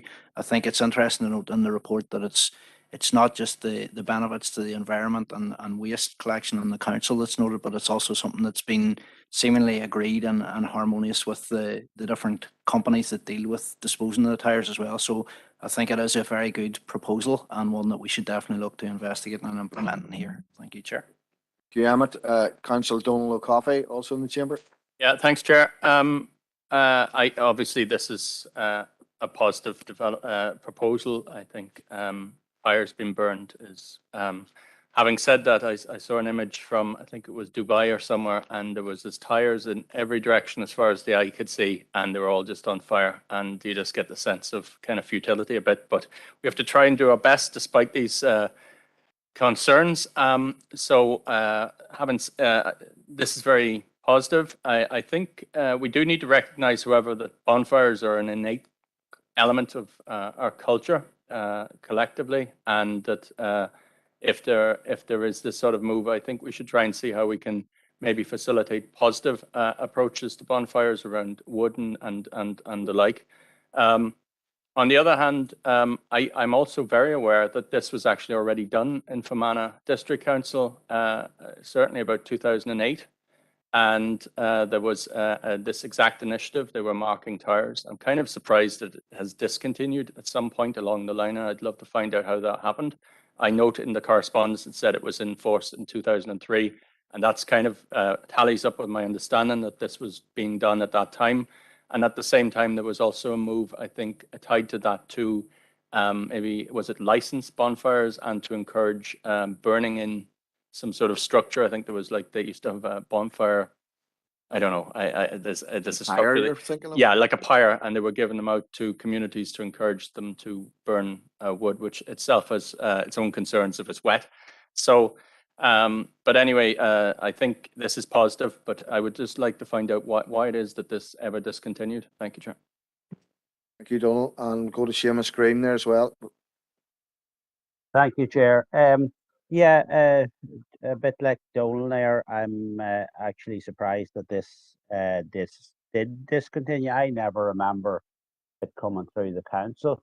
In my time that it would be discontinued, and I was in the old Fermanagh District Council as well, so I'd be interested to find that out. I don't think, unlike Councillor Mcguire, I don't think that this necessarily means that we're doing it to stop a problem in our area. I think it would be a case that maybe tires are being transported from our area to other places where there is a problem, where there is a bigger problem with bonfires. So that'd be my understanding, and it's where there's a lot of bonfires going on that maybe a lorry load leaves from Fermanagh or Tyrone and ends up on a bonfire in some other county. So that's why I would suggest that the marking would be extremely useful to see where, if these agencies can trace these back to where they came from. It'd be extremely interesting. I'm not so sure whether I'd agree with Councillor Mcguire that this should be put on hold. We see about resources. We always seem to be able to come up with a resource for these things. And as Councillor O'Coffey said earlier, this was previously done. I have no idea why it was discontinued. So I would be supporting this and looking for that it would be done. If you want to go down the line of stalling it and waiting for a report to come back the next amount of months, that's okay. But I really don't think we should be doing that. We're all talking about environment. We're talking about these bonfires, this poisonous fumes going into the air. I think whatever money was spent on a resource would be well spent. Okay. Thank you, Seamus. Yeah, Chair, maybe if we just do a little bit of research, more research into it, and we take a report through the next month, and not delay any process that much longer. Okay, thank you, John. Are members in agreement with that? I know Seamus wants to get right at chomping at the bit, and Seamus, you've put a strange vision of my head of tire smugglers travelling across Northern Ireland. I'm sorry. I'm not saying Matthew Bell. Sorry, Matthew, come in there. Sorry, Chair. I just kind of wanted to add a comment about regarding Councillor Green saying there's no need to rush this, or there is a need to rush this. I disagree. I suppose we can take our time. I know within the Orange tradition, bonfires don't really happen until the summer, and maybe I'm not overly sure, but I believe in the more nationalist tradition, bonfires happen around Easter, and I can't imagine I can't imagine there's going to be the scheme in place that quickly. So I do think we do have a few months to look into this, and as Councillor Thornton proposed, we can perhaps even look into the manpower impacts. Thank you, Chair. Thank you. I think you're thinking of the end of August, actually, but for one tradition and July for the other. But yeah, I think, and then November for everybody. So, Councillor Siobhan Curry. Yes, yeah, that was wandering all over the place there. I think it is worth. I totally agree that we should be moving on this. I don't think anybody actually should be making excuses for tires being burnt on bonfire, no matter what tradition you come from. It's disgraceful. It harms human health, and if you're living near any of them, having to suffer that, is just totally out of order. So appreciate what John's saying there, that there'll be work done on this and it'll come back to us next month, and I think we should move then quickly on it. But just to get a bit more information around, probably maybe around what the type of marking would be that would identify it coming from our district, and something that could be added then to identify from which tire disposal Yes. where the tires are coming from. Get me, sorry, Chair. Yes, you're getting there, Siobhan. Thank you. But I've got an idea of what you're saying. I welcome it just coming back quickly next month. Okay, thank you. I think we're all in agreement then that the officers bring back a report early next month. Thank you. We'll go on to the next item of correspondence, which is 9.2. Thank you, Chair. It's correspondence from the Western Health and Social Care Trust in relation to the provision of a permanent breast screening unit at the South West Acute Hospital, following on from a committee requirement. The correspondence does outline the advantages of having the mobile breast screening unit, and does indicate that there is a permanent one in Altnagalvin Hospital, and any dilution of the service could destabilise the trust position in providing this service in the Western Trust. Future. Donald, Councillor Donald. Thank you, Chair. I'm happy to propose to note this, but I have to say that the response here is relatively typical.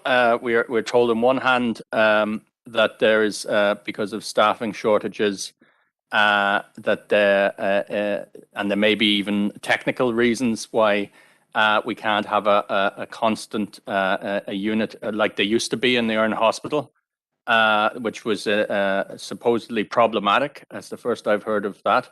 But at the same time, there's nothing to stop such a static unit remaining in Altnagalvin.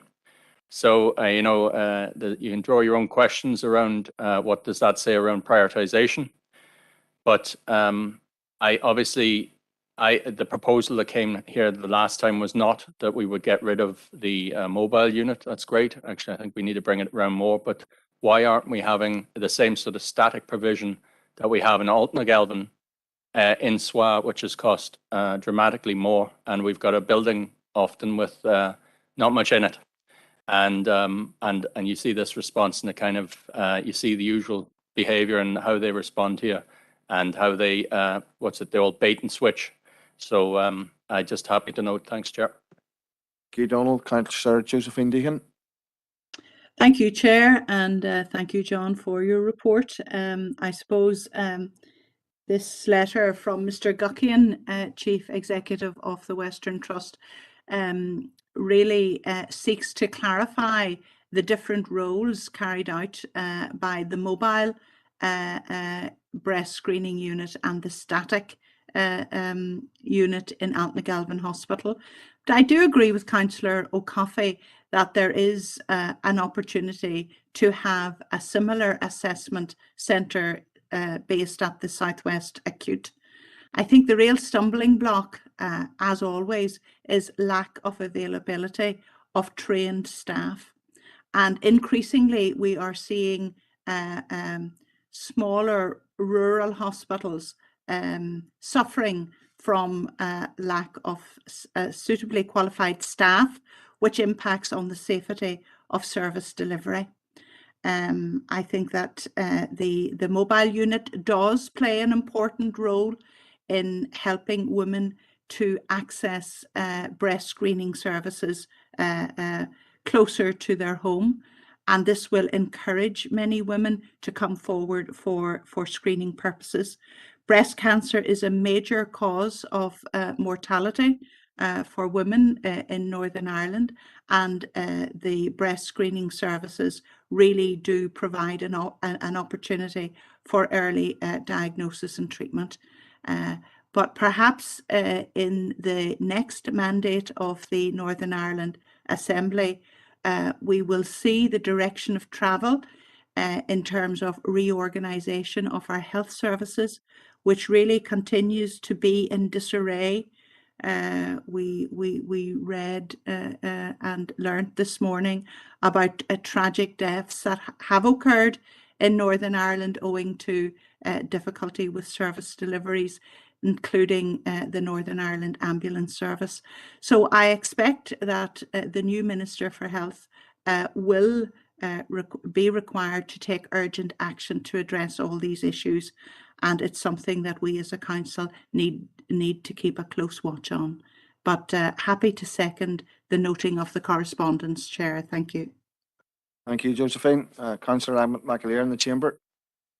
Thank you, Chair. Yeah, I'll be fairly brief because it's been noted and seconded, but this was never an either or proposal or a request, and I think that's kind of been missed. I know on the night, I think it was kind of missed whenever it was proposed, but again, it's been completely missed in this response. And no one in this chamber downplayed the role of the mobile unit, especially, I suppose, given the size and the rurality of this district area. And coupled with that, the rising costs associated with fuel, with transport, and with the poor public transport provision that we have here. It is a poor response, and I think people can see the direction of travel that's happening here. It is very concerning for the people in this area. I think all we can do is keep fighting our corner here and trying to encourage and bring more of the health resources and health provision back into this area, because obviously the people in the Oman know about what we have lost previously. So we're going to keep fighting our end, and we will continue to keep lobbying as best we can on issues just like this. Thank you, Chair. Thank you. And Councillor Robert Irvine. No, you're okay. Go ahead, Councillor Irvine. It's not on the subject. I'm agreeing with what's said, but I'm proposing that we extend the meeting for half an hour. We won't need it, but we're just about to run over. Yeah. I think we'll finish well within it, but we need to get over. Thank you. I have 3 minutes here. I was going to let you speak and then come in, but that's exactly what I was going to look for. Councillor Thompson, you second? Oh, sorry. Councillor Thompson. Thank you, Chair. I'll second Councillor Irvine's proposal to extend. Thank you. Okay. Thank you. So we've proposed and second to note the correspondence, and we'll go on now to item 9.3, and that's... Yes. That's right. Thank you, John. Yes, thank you, Chair. it's correspondence from Oma Forum in relation to the Healthy Living Centre and the request that they consider setting one up in Enniskillen. They've pointed out that it needs to be a local organisation, community organisation willing to lead the development, and that Oma Forum is not the best place at this point in time. And the point to the ARC and the Healthy Living Centre, or the ARC Healthy Living Centre and the Oak Healthy Living Centre in Fermanagh that we mentioned at the meeting last night. Thank you, Chair. Donald? Yeah, thanks, Chair. I'm happy to initiate just to propose to note to start off with. I'm also wanting to propose really that we take this forward. Like everyone knows that there's a massive link between social deprivation and poor health.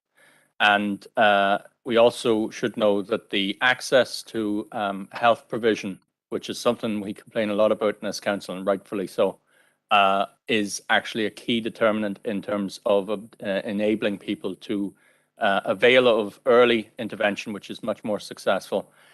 And it has to be said that the correspondence here is stating really that because there's a healthy living centre has been taken, initiatives in Irvinstown and Rosslea, that while Oma needs a healthy living centre, Enniskillen does not. If you look at the statistics in Enniskillen, there are very concerning dynamics, in particular around female mortality and the prevalence of lung conditions, which is increasing at a very rapid rate. In particular in the most deprived areas, such as those in the neighbourhood renewal zone. So I'd like to see if there was a way that this council, I'd like to propose that we would see if there's a way to take forward an initiative around healthy living centre in Enniskillen. I note here that the Oma, Oma Forum for Rural Associations does admit that it is a rural support network covering the full council area. So as I'd stated the first night, this is within their remit, but they do not believe that they are best placed to take it forward and are encouraging us to engage with local groups. I think that there would be such groups certainly in Enniskillen who would have an interest in doing this. I know that the chairperson of a very prominent community trust in Enniskillen actually raised this issue. He put me onto it a number of years ago. And I think that there is an interest certainly in the communities where, for example, neighbourhood renewal is a vital issue, that we would see maybe some sort of development around healthy living, because this needs to be all-encompassing, holistic, and it needs to have an impact on people who are facing the worst health outcomes, certainly in the Fermanagh end of things. And I'm happy to see something going ahead in Oma, but I would like to see something equivalent in Enniskillen. Thank you, Chair. Thank you, Donald. Councillor Barry McElduff in the chambers next. I've no difficulty with anything that Donald has said. Perhaps I'll leave it to an Enniskillen DEA councillor maybe to second. But just my understanding is, as has been outlined by Oma Forum, that it's a network more than a centre. A centre suggests that it's a building, but it's not a building. It's a coordination of existing services and, ideation towards future alternative, services as well. So we don't have a building, we don't have four walls in that sense. But I remember in the early stage of this council, our then director Robert Gibson saying that Oma was the gap area because there were two healthy living centres in County Fermanagh that might be on an east-west basis within the county or whatever, but it wouldn't take away from anything that Councillor O'Coffey has said about an initiative in Enniskillen. Thank you, Chair. Thank you, Councillor McElduff. Councillor Josephine Deegan. Thank you, Chair, and I welcome this letter from Mary T. Conway. And members will be aware that we did have an informal meeting week before last with Oma Forum for Rural Associations and the Healthy Living initiative that they have spearheaded. And I do want to pay tribute to them for their initiative and for the hard work that they have put into this. I think that there is a need for a healthy living centre in Enniskillen. Everyone needs to be aware of how to address their own health difficulties and also to promote and protect their own health. And I think that the whole concept of a Healthy Living Alliance is a good one, and it is an initiative which supports our own objectives in our community plan in making sure that people live healthy and fulfilled lives. I think that health inequalities in urban areas is really very marked, as they are in rural areas. And I think that we need all the help that we can get from every quarter to address these health inequalities. And I certainly would be supportive of a Healthy Living Alliance in Enniskillen, Chair. So thank you for that. Thank you, Josephine. Councillor Tommy Mcguire, you've obviously made it home safely. Come in there. Hi, Gurmargaret. Carly, thanks, Chair. Yes, indeed, and happy to rejoin the meeting. Apologies for leaving. I am quite happy, as again as an Enniskillen councillor, to second Councillor O'Coffey's proposal. I am aware that the neighbourhood renewal through the Devonish Partnership do encourage health and well-being through their endeavours there. But obviously, if we can establish a similar group in the Enniskillen area, it would be very worthwhile. So happy to propose Councillor O'Coffey's recommendation. Thank you, Councillor Mcguire. Councillor Mary Gardy. Thank you, Chair. Very briefly, I'm happy to support, Chair, the comments previously on Councillor O'Coffey's proposal. But Chair, I'm also, with your permission, happy to propose we extend for half an hour if you require. So I think you've been handling the meeting quite well, and with a bit of cooperation between members and succinct comments, we'll get it finished in time. So just to add that in as well, Chair. Thank you. Thank you, Councillor Irvine and Councillor Thompson did it immediately before this piece of correspondence. But thank you for the kind offer. Chair, if I can just come in and thank members for their involvement here in this one.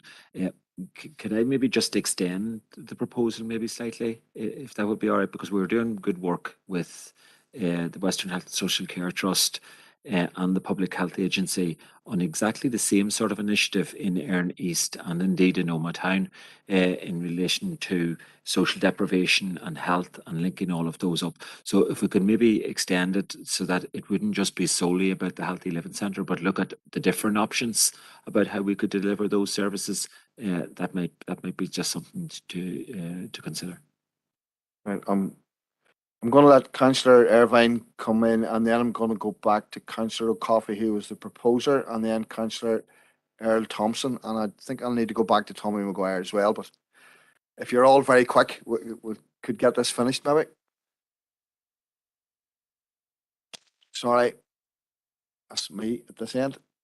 Thanks, Chair. Brevity is one of my better names. I have to declare an interest again, PHA, so I'll withdraw. I'm not withdrawing the chamber, but I can't take any part or further part in the discussion or the decision. Thank you. Thank you, Robert. And I'm going back to Councillor O'Coffey, who was their initial proposer of the... Yeah, I'm not averse to linking things up, but I think that there needs to be the central essence of this is that we do need a Healthy Living Centre in Enniskillen. I think that needs to be the central premise, and that there is already arrangements. There are already arrangements involving other Healthy Living Centres providing service in Enniskillen. But my main concern is that actually they're not provided locally, and that I think that there is a need to do that. And certainly, I think there's capacity and interest among numerous organisations potentially to do that. So I'm happy to accommodate working with others, but primarily the focus has to be on a Healthy Living Centre for Enniskillen. Thank you, Chair. You don't, and Earl, sorry about that. Okay, Chair. Just bearing in mind what our Director John Boyle has said, I'm happy enough to support what he said, and maybe if Councillor O'Coffey is widening that out to include that, I'm happy enough to second it if it requires. Okay, thank you. Councillor Siobhan Curry, if you please. Yes, Gurmargaret Carley. It's just to declare an interest, just as a member of the Devonish Partnership Forum again. On a way forward, and I'm happy to go ahead with that. So if there's nobody dissenting, then we'll just take it that the proposals that it's focused on the Healthy Living Centre, with all these other agencies can be involved as well. Sound reasonable? Okay, thank you. So now going on to item 9.4, which is to do with school meals. There's two pieces of correspondence here, and we'll take them in their entirety and then go out to the councillors. John? Yes, thank you, Chair. Yes, 9.41, 9.42 in relation to free school meals, and the Minister is indicating that there is a review of free school meals and uniform grant eligibility taking place, and that review will consider the provision of universal free school meals to certain year groups and all school children. And in 9.42, there was a query over the numbers of applications that were submitted regionally for free school meals from the Education Authority, and they've clarified it in the report. Okay, thank you, John. And again, Councillor O'Coffey, you're first. Yeah, happy to note this commence with, Chair. I just very briefly want to say that we often are told it's no use writing letters, and there was a good discussion on this very issue. I think the provision of universal free school meals to children would make an immense contribution to lessening childhood poverty in our community.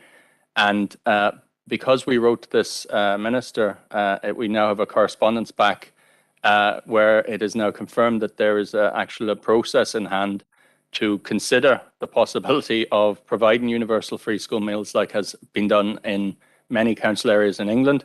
So that is very positive, and I welcome that very much. I do note that this is subject to executive agreement and funding, as ever. I also note that the Minister for Education has copied the letter to the Minister for Finance, which is something that we also had discussed as a council. We had already done that, but I think this is very positive, and I hope that it does come to fruition because it will mean a tremendous amount to children primarily from working class backgrounds where parents are both working and are ineligible for any school meals. Thank you, Chair. Thank you, Councillor. Councillor Chris McCaffrey, you're next on WebEx. Garmogat Carley, thank you, Chair. And yes, I would agree with Councillor Coffey. This is positive result. Will not prophesize what the decision or what the outcome of this review will be. However, we can, I suppose, be positive at the moment that there is a review ongoing.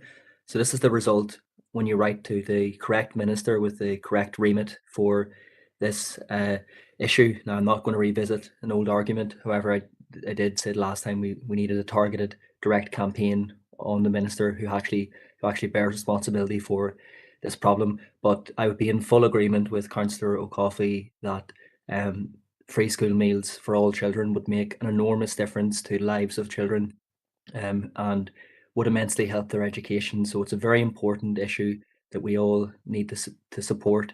And as a councillor and also as a teacher and someone working in that education sector, I'm very happy to voice my support for this. And let's hope the review will indeed identify the very real need that there is to have provision of free school meals for all children, especially in areas where we have rural deprivation like Fermanagh and South Tyrone. Thank you.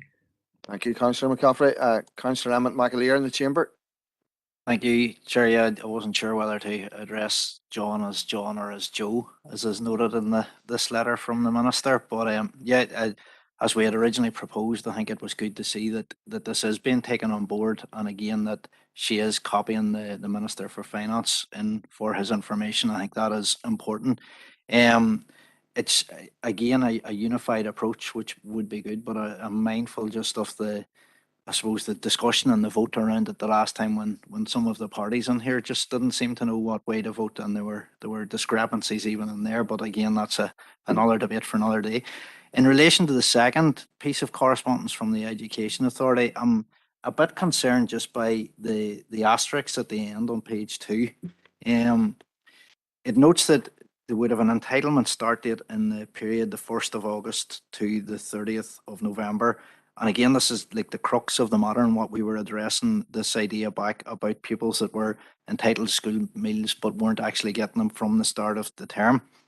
So we're querying whether they did, because as you read on there, it's acknowledged and noted that a high proportion of applications that were received in the period prior to the 1st of August, but they were only keyed onto the system following verification. So again, the question still remains, when did they actually receive the free meal entitlement from, and were they backdated or recompensed for the dates missed due to any delays in the administrative process during this period? And I think that's what we've asked, and that's what we've asked now a couple of times, but it still seems to be falling through the gap in terms of what's been addressed and what's been replied to in our correspondence. That question still remains unanswered, unfortunately.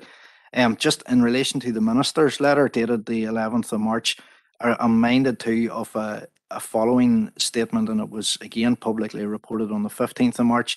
The DFE actually came out and said that they were facing a budget deficit of over 400 million within the next year. So I suppose we kind of wait and hope rather than expectation. In late August, the education minister had initially mooted this idea of, well, she actually vowed to review both the school uniform grant and school meals criteria following a survey that found 94% of parents, that's 94% of parents here, are negatively impacted by the cost of uniforms. The survey was saying that the average price for a PE kit, uniform and shoes for primary school kids was about £173, rising to £378 for secondary pupils. We really do need departmental intervention as a matter of urgency. And I know initially when this report was, or when this review was proposed or was mentioned, it was March or April next year was given as the time frame for that report. I think we really need to get back to, whether it's the department or whether we wait the installation of a new minister, we need to follow up on this to ensure that ahead of the new school term in September, that, or again for schools to start in August, that doesn't happen again, that these people don't fall through the cracks. So I don't know if we should be bringing this back at this stage to the department just to make them aware of that, to the EA to make them aware of it. It might actually do no harm. So I would like to raise that as a proposal, Chair, just because I think it's too big of a gap. When you see the figures there, 68,000 in total, it's too big of a gap to be taking a risk with. And hopefully the introduction of the free school meals across the board will be introduced sooner rather than later. Thank you. Thank you. Councillor Anthony Feely. Yeah, thank you, Chair. I'm not sure has anybody proposed a second recommendation yet. If they haven't, I'll propose a second if the case need be. I'd like to agree with everything that was said. They'll be most conscious there, and I'm my party totally for free school meals and for the grant for uniforms as well there. But we did know how to vote at the last meeting. It was just who to write the letter to was the main thing, and Chris mentioned that earlier on. So I just want to put that on the record that we were for free school meals and we did know which way we were voting. Some councillors say we weren't that sure what way we were voting, so I just wanted that on the record. So I propose a second recommendations if needed. John. Thank you. And Councillor Seamus Green. Thank you, Chair. Yes, this is very positive, and hopefully it will result in free schools for all children. I'm actually now delighted that Councillor Mcguire is no longer confused of who to write to. I know he was extremely confused the last night and write to a number of ministers that had nothing to do with this. But thankfully, we have finally got writing to the proper minister, and hopefully Councillor Mcguire won't be as confused in the future. So I'll leave it at that. Okay, thank you, Seamus.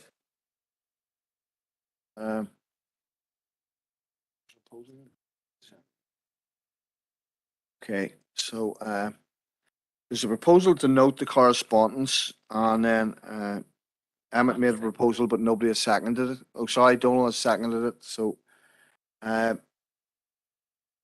sorry, you can summarise Emmett's proposal. Yeah, Chair, I think it's to follow up on the free school issues with the department and the education authority again, and the importance of it and the timing of it also. Okay, thank you. Is there anybody opposed to that? Donald? Yeah, can I just request if maybe Emmett might consider to extend the letter to the Minister for Finance as well, because obviously it'll have to be financed.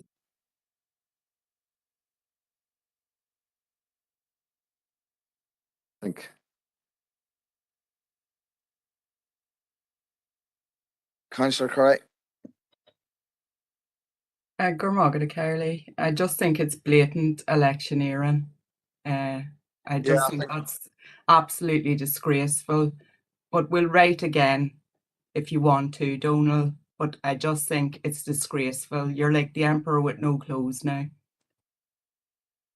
Thank you. Well, okay, with that's noted, and we'll carry on here. I'm going on to the next item because this is becoming a bit of a farce. The next one is from the Health Minister concerning the increase in GP training places, which is item 9.5, and again, that's John. Yes, Chair, there are two elements to it, where the Minister notifies of an increase in GP training places by 10 for the upcoming year, and also the rollout of the multidisciplinary teams programme. And you'll note that the second one of the rollout is in the southwest in our own district council area here, Chair. Thank you, John. And the first person indicating on this topic is Councillor Patrick Withers. Thank you, Chair. Happy to propose noting of that correspondence. It's welcome news at this time. Anything that can help relieve the pressure on our GP services. So these extra places are to be much welcomed. I also note in the correspondence that the Minister does specifically highlight the pressure that rural services are facing in terms of retention, and we're well aware of that in this district council area. So I would also like to propose that we write to the Health Minister to ask if there's any plans for direct or specific intervention as regards GPs being trained in the Western area, and particularly in terms of training for the Fermanagh and Omagh District Council. In terms of the MDTs, I think we discussed that last week's council meeting, but again, that's welcome news, which will relieve pressure on our primary care services and enable more people to access our GP surgeries.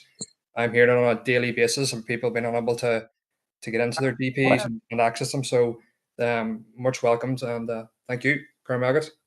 Thank you, Patrick. Councillor Robert Irvine in the chamber. Yeah, I would concur. I would agree. It's welcome news. Happy to second the proposal, but I would note back to Councillor Withers, the issue of the location of where GPs will go after training is down to the individual GP, because that is actually progressed through NINDTA. It has absolutely nothing to do with where they're actually trained, or even if there's any funding or anything to do with the Department of Health. That would be welcome, and a lot of industry professionals have talked about that, and I think it's something probably that will have to be further discussed. But happy to second, but I think it'll probably go nowhere because it's outside the Minister's control. Thank you. Thank you, Robert. Councillor Josephine Deegan. Thank you, Chair, and I too welcome this letter from the Executive Office on behalf of Minister Swan, the Minister for Health. The Minister has accepted the recommendation from the GP Expert Working Group to increase the number of GP training places by 10 for this academic year, and that will bring a total of 121 further training places in Northern Ireland. And I think this is very welcome news because 121 new GPs in Northern Ireland will definitely make a big difference. But unfortunately, many of the newly trained GPs do not choose to come and work in rural areas, and that really is the difficulty. In relation to the rollout of the multidisciplinary teams, Chair Minister has made it clear that this has been his priority, and I accept that. We now have the rollout plan. The Southwest GP Federation Chair is second on the list. Now, I would have preferred, had we been first on the waiting list, to get these MDT teams, because as the Minister states in this correspondence, further rollout is dependent on the availability of funding and workforce.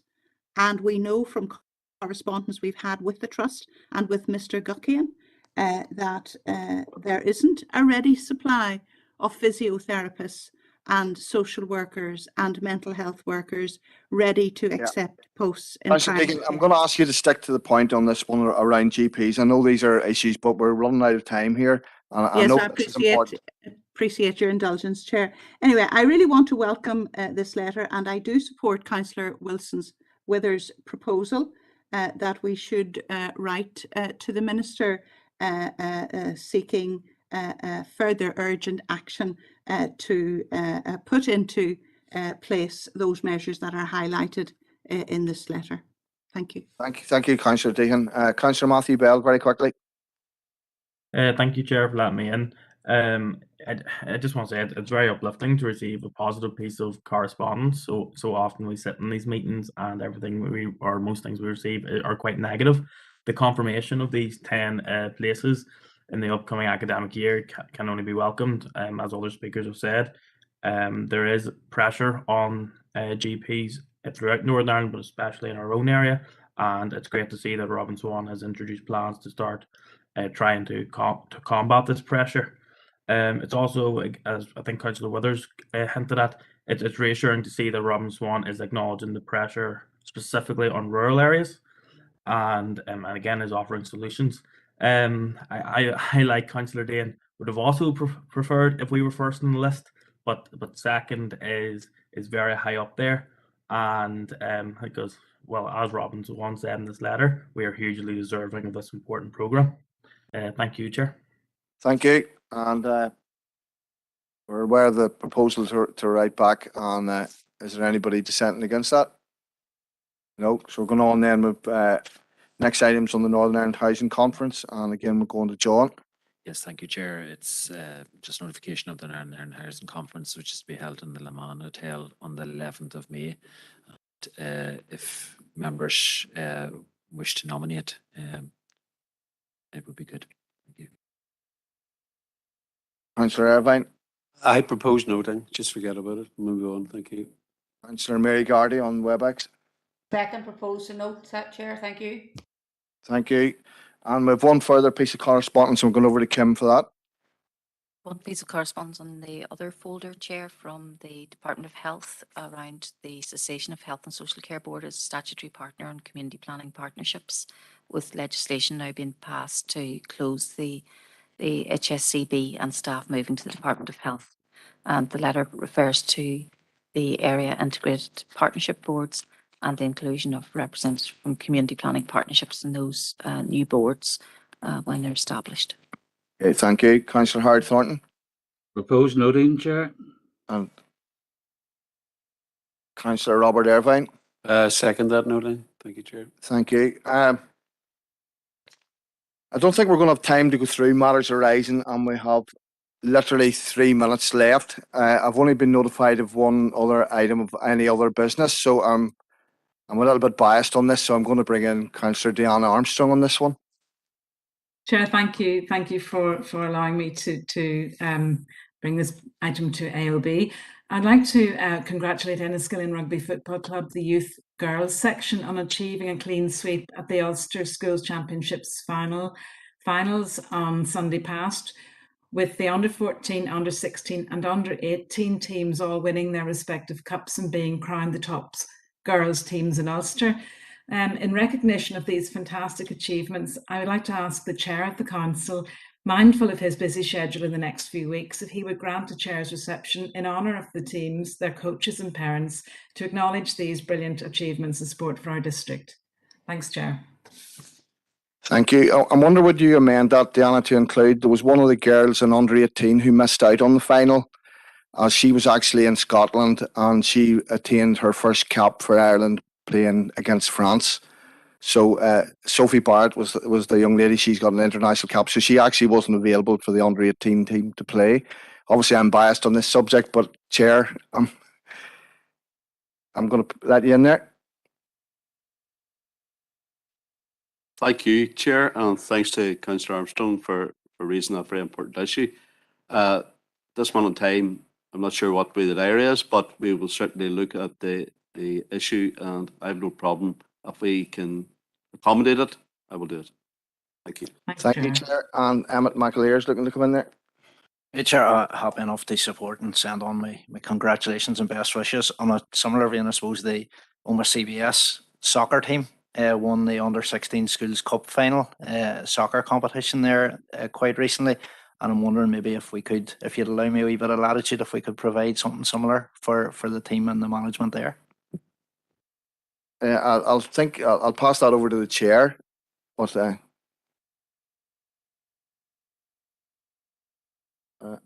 sorry, Chair. Thank you again, Chair. Well, likewise, we'll look at the dairies and where we can accommodate. I have no issue in accommodating. Thank you. Thank you, everybody. It's 29 minutes past, and I don't think we're going to get any further business done. So thank you very much, everybody. It's been a long night, but we've managed to get to the stage. So good night and safe home those travelling and those at home.